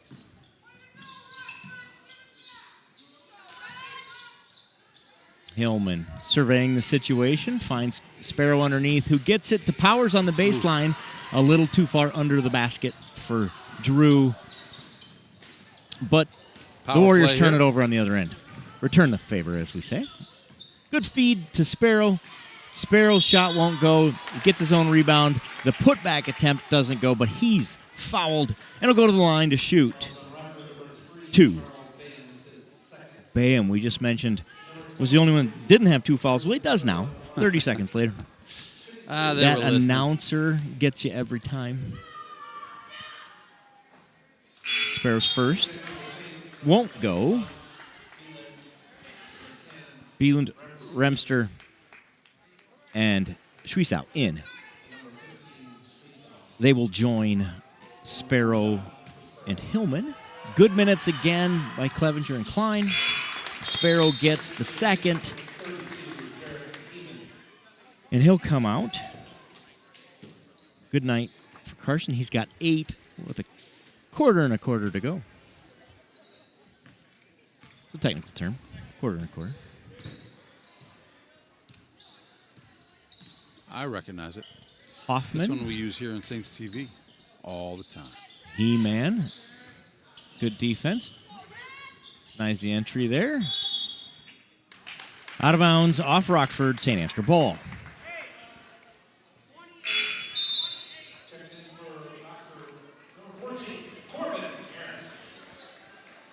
Height comes out, and Corbin, we find out his last name is Harris, I believe I just heard. Harris it is. We talked about Corbin a lot by your first name in the JV game. He checks in here to the varsity game. Foul called on Schwiesau, and we get about time from the Rockford crowd. They were ready for a foul call, and they got one. Second foul of the quarter, the first on Schwiesau of the game.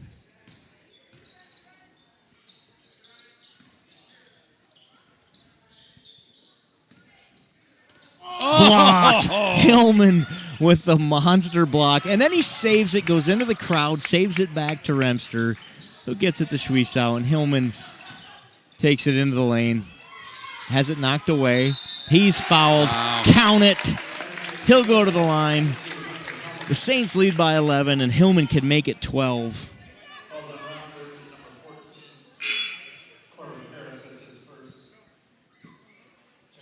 Good play by Hill. Sparrow's going to check in for Suisau. Free throw, no good. Tipped out of there. Good job by Beelan. Get a hand on it. Gets it to Hillman.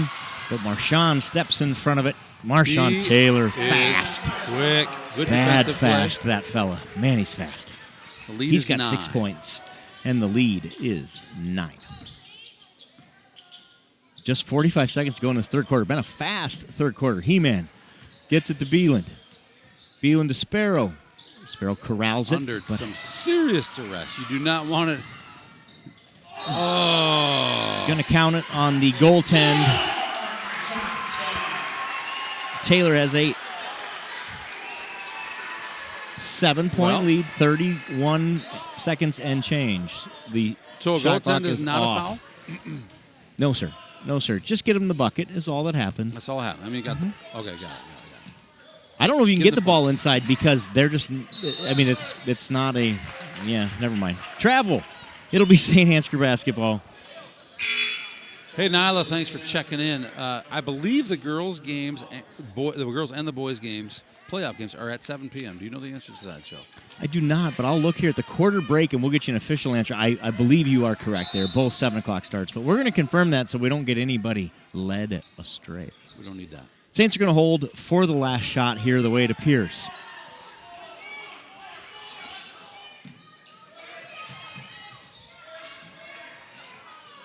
Six seconds. Remster for 3. Short. Oh, boy. Not going to get it off. Does not get it off. They say he did. We would have had the replay to help him out if they needed it. It doesn't go anyway, so we don't have to worry about it. After 3, Saints 30, Rockford 23. Really, really low-scoring game here. The Saints are Ugly, ugly 10 basketball. points per quarter. Not what we're used to seeing. The defense at Rockford, give them some credit here. They are playing. Yeah, and thank God the Saints defense has been good, holding the Warriors there in that quarter to just 6 points, all by Marshawn Taylor. 2 of those fast breaks, 4 points on fast breaks. 3, 4, 5, 6. We'll So- go back to that. Go back to that Hillman block here. Go ahead, Joe. It's going to update you point-wise here. Hunter Hillman, 7, 8, 9, 10, 11 points for Hillman, 8 for Sparrow, 2 for Powers, 2 for Remster, 1 for Suisau, 4 for Clevenger, 2 for Heeman. Saints shooting cold tonight, fighting a little illness on the team, but battling through it. And despite some ugly basketball, lead this one by 7. It just doesn't feel like it. No. Start of the fourth quarter. Now we just got to hold it. Groven back on the court. He has not played the majority of this, the last 2 quarters because of foul trouble. He's got 4, so the Saints will have to go at him. Out of bounds. It looked like Hoffman slipped there. Yeah, I think he did. And the ball went out of bounds off of him, so it'll be Saints ball. Remster will bring it up. Good Coach. pressure from Taylor.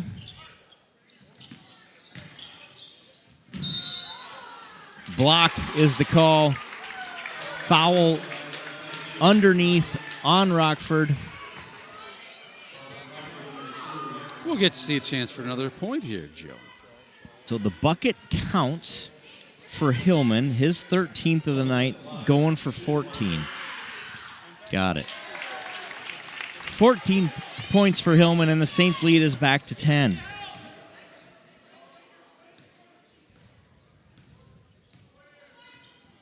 Been a wild basketball game here in Rockford. Saints look to close out a good regular season here with their 15th win. Groven with the easy bucket underneath. Again, that's only his 8th point. He averages 20. He's been on the bench with foul trouble. He has 4. Turnover Saints.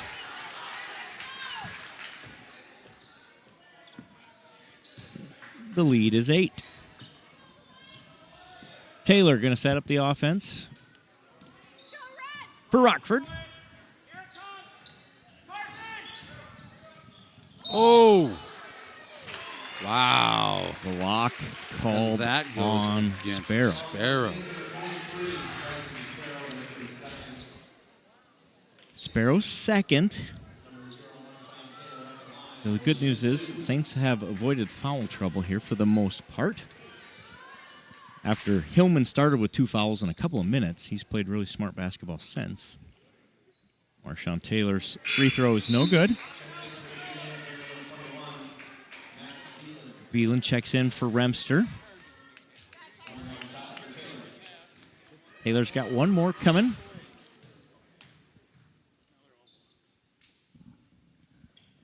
And that one's good. Marshawn Taylor has 9 points on the night. Schwiesau on the wing. Gets it across to Beelan. Sparrow, 3. Got it. No shot, they say. Charge underneath. Offensive foul on Hillman. No shot, no bucket. Wow. Hillman's 3rd foul. I'm confused. We'll watch that when we get Hunter's confused. He's asking for an explanation. He'll get one after the game. They'll discuss. For now, let's play the game, right? I think that's what I heard from the benches. Just play. We'll figure it out here later. Groven, that's a 2. Doesn't go. Hillman, rebound. Foul. Stop me if you've heard this one. I've heard it, but I like hearing it. You just keep going. Number 14 with his first foul. Second foul, excuse me. They gave him that one from the JV game that they didn't give him. They just added it up, I think, maybe just now. He's the young man that we kept secretly. We had 2 foul counts for him, an official and another one. Anywho, Saints lead it here by 7. Need a bucket this possession. Let's get a bucket here. 6 minutes to go. It's out of bounds. Still Saints ball here. Beelan's going to inbound. Finds a wide open Hillman who's fouled. Foul number 3 on number 14, and Hillman will go to the line to shoot 2. 6:01 remaining. That's 3 fouls in the quarter. Hillman's first. Can't find the bottom. Saints lead 7 with 6 minutes and 1 second to go here in the 4th quarter of this one. Remster checks in for Powers. Been working Remster in and out, trying to help him fight through this one. Not feeling well tonight, Mr. Remster. Full timeout, Saints after that made free throw by Hillman. 6:01 to go. Saints lead is 8 in what has been a wild basketball game here in Rockford. Wild indeed, sir. Hunter Hillman has 15 points. Carson Sparrow has 8. All of their Saints with 2, 4, or 1. For Rockford, Marshawn Taylor has 8, and Nick Groven has 8.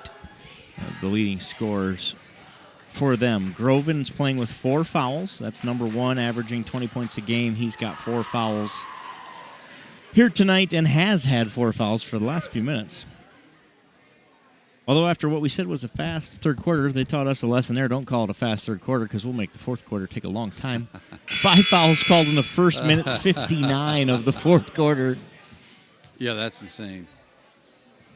Beeland, Schwiesau, Hillman, Sparrow, Remster are the 5 for the Saints. Looking for more minutes. Again, just letting that ball drop and roll. In this case, they'll probably be wanting it at the end of the game, so a good, smart move. Groven. Hard to stop that. Good defense. That's just a guy making a play. Beeland. Back to Sparrow, excuse me. Remster on that far wing, in case you can't see that far. That's Remster. Tries to find Hillman underneath, and Hillman battles for it, gets it. Oof. No foul. No layup. Groven the other way.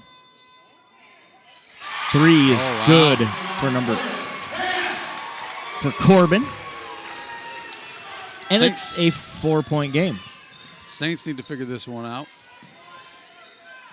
They're on the kind half of the court. Schwiesau's shot doesn't go. Rebound out to Rockford.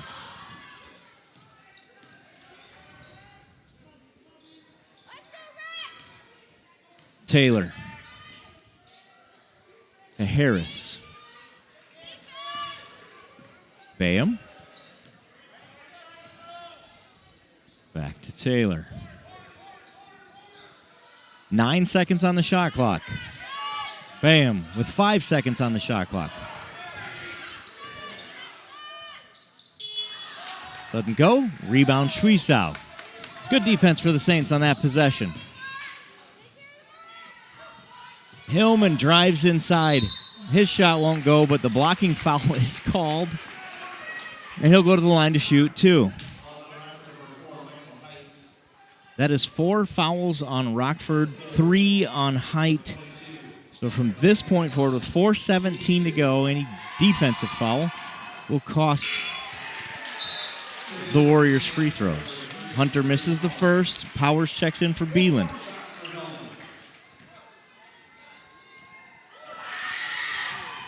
Second one goes. Timeout. Saint Ansgar, 30-second timeout. Hillman has 16 points. What a game here. Saints lead by 5, 4 minutes and 17 seconds to go.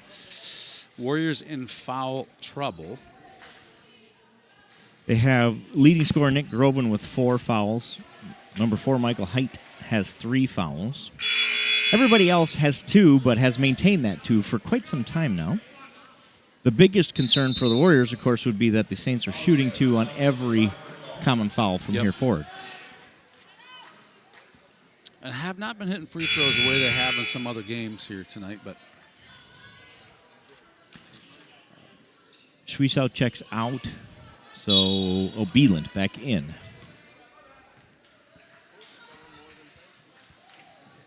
.417 to go in this one.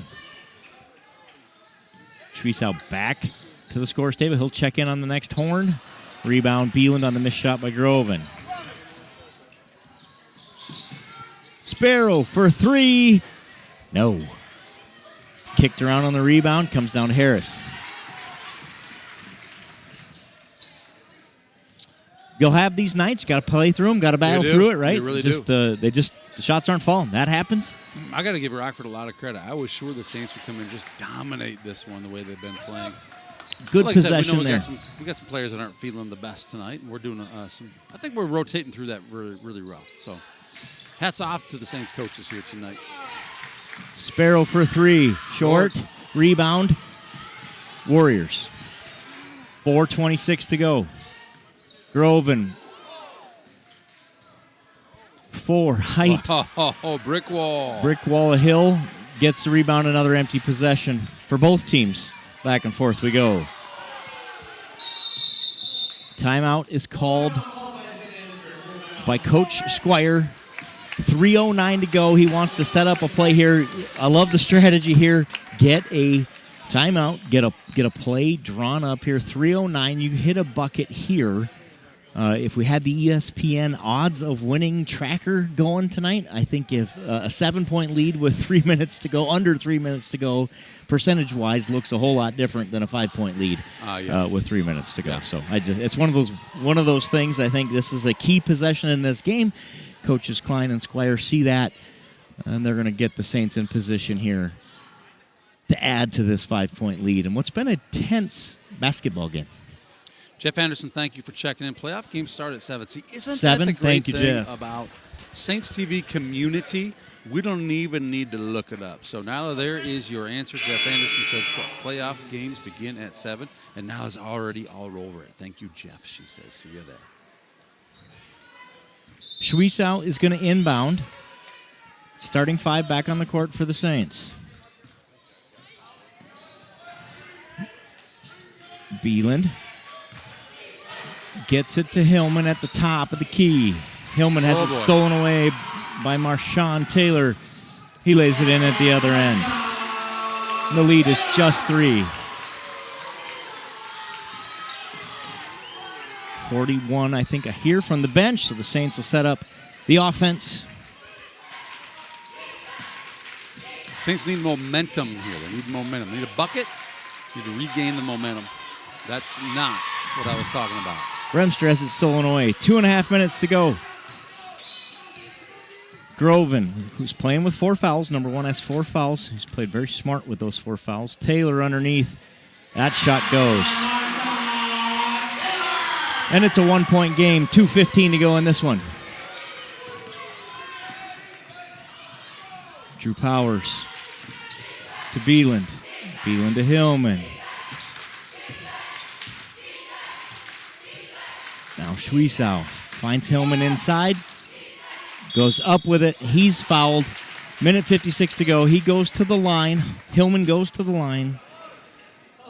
He'll shoot 2.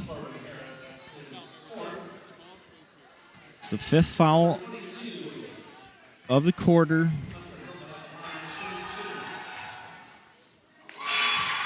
First one rolls out. Sparrow is going to check in for Remster. Struggling with that first shot tonight. Second one's up and good. It is good. Hillman has 17 on the night. And we're under 2 minutes to go. Here in Rockford, the Saints hanging on to a 2-point lead. It's been a tough night here. Credit the Rockford defense. Taylor. Yeah, okay. Hillman, either way, Hillman comes away with it. I don't know what happened there. A bunch of bodies on the ground. But Hillman underneath corrals the pass. Goes up and lays it in. Hunter Hillman has 19, and the lead is back to 4. Under a minute and a half to go. Groven. Into the lane. Good defense by the Saints. 14 shot doesn't go. Rebound Powers. Minute 10 left in this one. 4-point lead for the Saints. Saints can burn some shot clock here. 1 minute. Schwiesow into the lane. Charge. See that one coming. Could see that one coming. It feels like we're in a hurry to get a shot off, and it feels like the clock is the more important piece here. You got any assessment on that for us? Not your average Joe? If you can get an open look there, an easy open look, they want you to take it, and they want you to stay aggressive, which I get, I understand, and that's what Schwiesow was trying to do there. They're calling a bunch of those charges tonight, and that one bites and hurts. Yeah, there hasn't been much open. Now you've got to take care of it. Just a 9-second differential for the Saints. And a 2-point differential. It has to be an automatic 2-point bucket here. If Beam would have taken that shot, Ida might have gone onto the court. You have to get this thing under 10 or force number 14 to foul out, which he just did. I think I missed the foul there, but there was clearly a foul. That is 5 fouls on that guy. Number 14, Harris. He carried the one over from the JV game, so I kid. 2-point game here. Hillman at the free throw line, shooting 2 with 20.4 officially on the clock. That one rolls in. We like the looks of that one. Hillman can make it a 2-possession game here with 20 seconds to go. Hillman's bleeding, so we're going to get a blood timeout here on the floor. That's the kind of game it's been.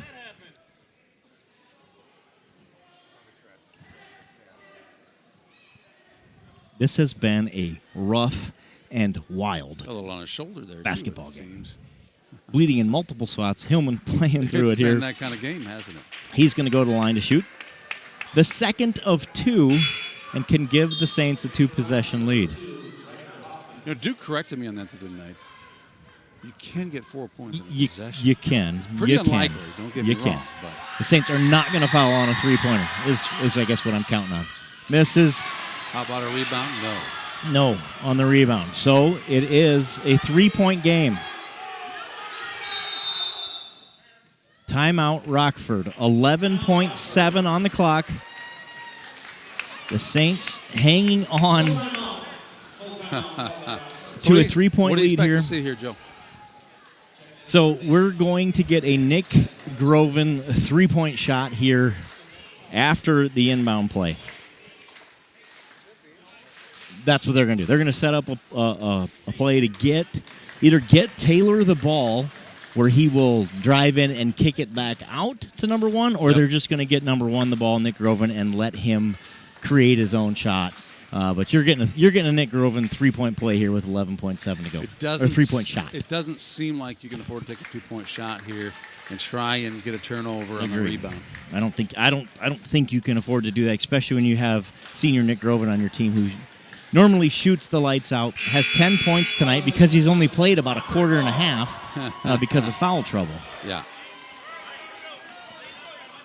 The Saints can foul here without sending him to the line. See, you follow my logic here? Got only three fouls, so they can have a foul away from the ball or a foul as long as it's not on a shot here. That's your other strategy you see people do is, well, we're going to foul, make you shoot 2 free throws because you can't make 3 points shooting 2 free throws. Follow? I do. Here we go, under 10 seconds to go. Travel is the call. 6 seconds and change are left on the clock. 6.8. Sparrow's going to check in for Tyke. I said the first team to 40 wins this one. Saints could get to 40 right here and ice it with 6 seconds to go. They'll have to make their free throws. Hillman, he's fouled with 4.1 officially on the clock. And Hillman can ice this one by making 1 of 2 free throws.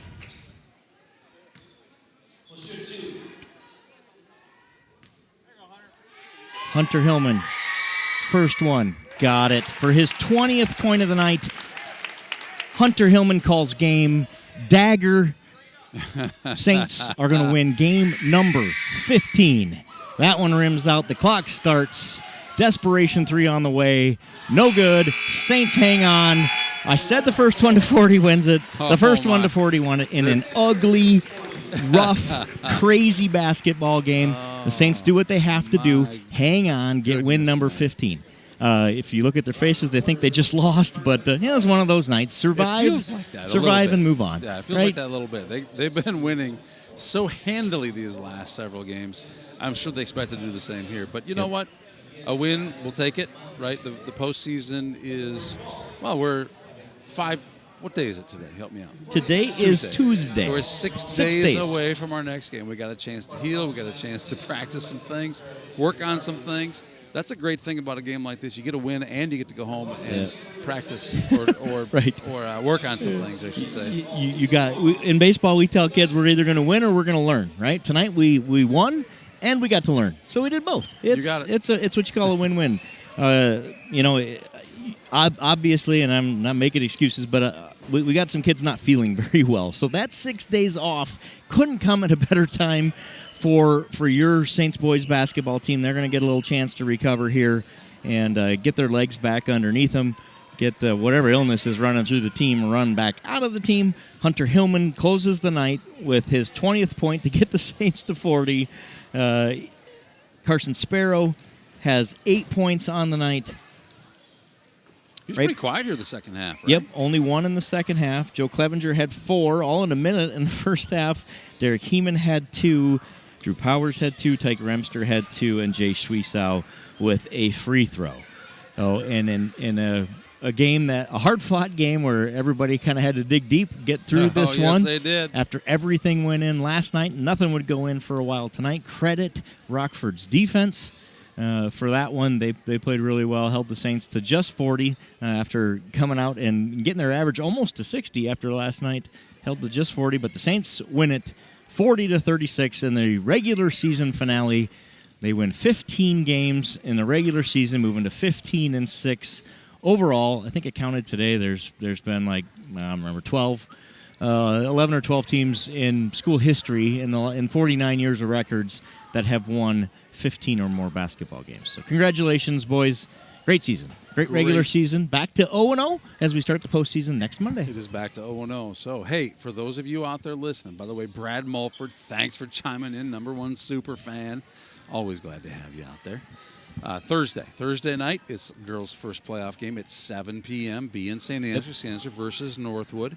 Monday evening, the boys will play also Northwood, also in Saint Ansgar. We'll be streaming those games. If you can be there, please, please, please find your way to the game. These Saints players need to hear your voice in these stands. And so we need you there. But if you can't be there, that's okay too. We understand. There's Saints TV for that, and we know that you will be watching one way or another. Thursday night, 7 p.m., Friday night, 7 p.m. And a little extra bonus, Monday during the day, I think it begins Monday morning. Morning, I believe, yep. There will be the Saints physics class is doing their engineering. It's not called Rube Goldberg. No, it is not. But they will be doing an event live on Saints TV Monday. I keep wanting to say Saturday morning. It's Monday morning, right? Monday. So you can watch that, tune in. We have, I just saw it, but we have an amazing graphic. You're going to have to tune in next Monday to see the Clevenger graphic. I'm just going to tell you it's a Clevenger graphic, and you're going to want to see it. Man, that's one of the things when Duke isn't here. He's out there being creative, doing some great things for Saints TV. So thanks all for joining us tonight. We will see you on Thursday and Saturday. I keep saying Saturday about this physics thing. Thursday and Monday and Monday. And Thanks Monday for and being Monday. here. We'll see you then. Toodaloo.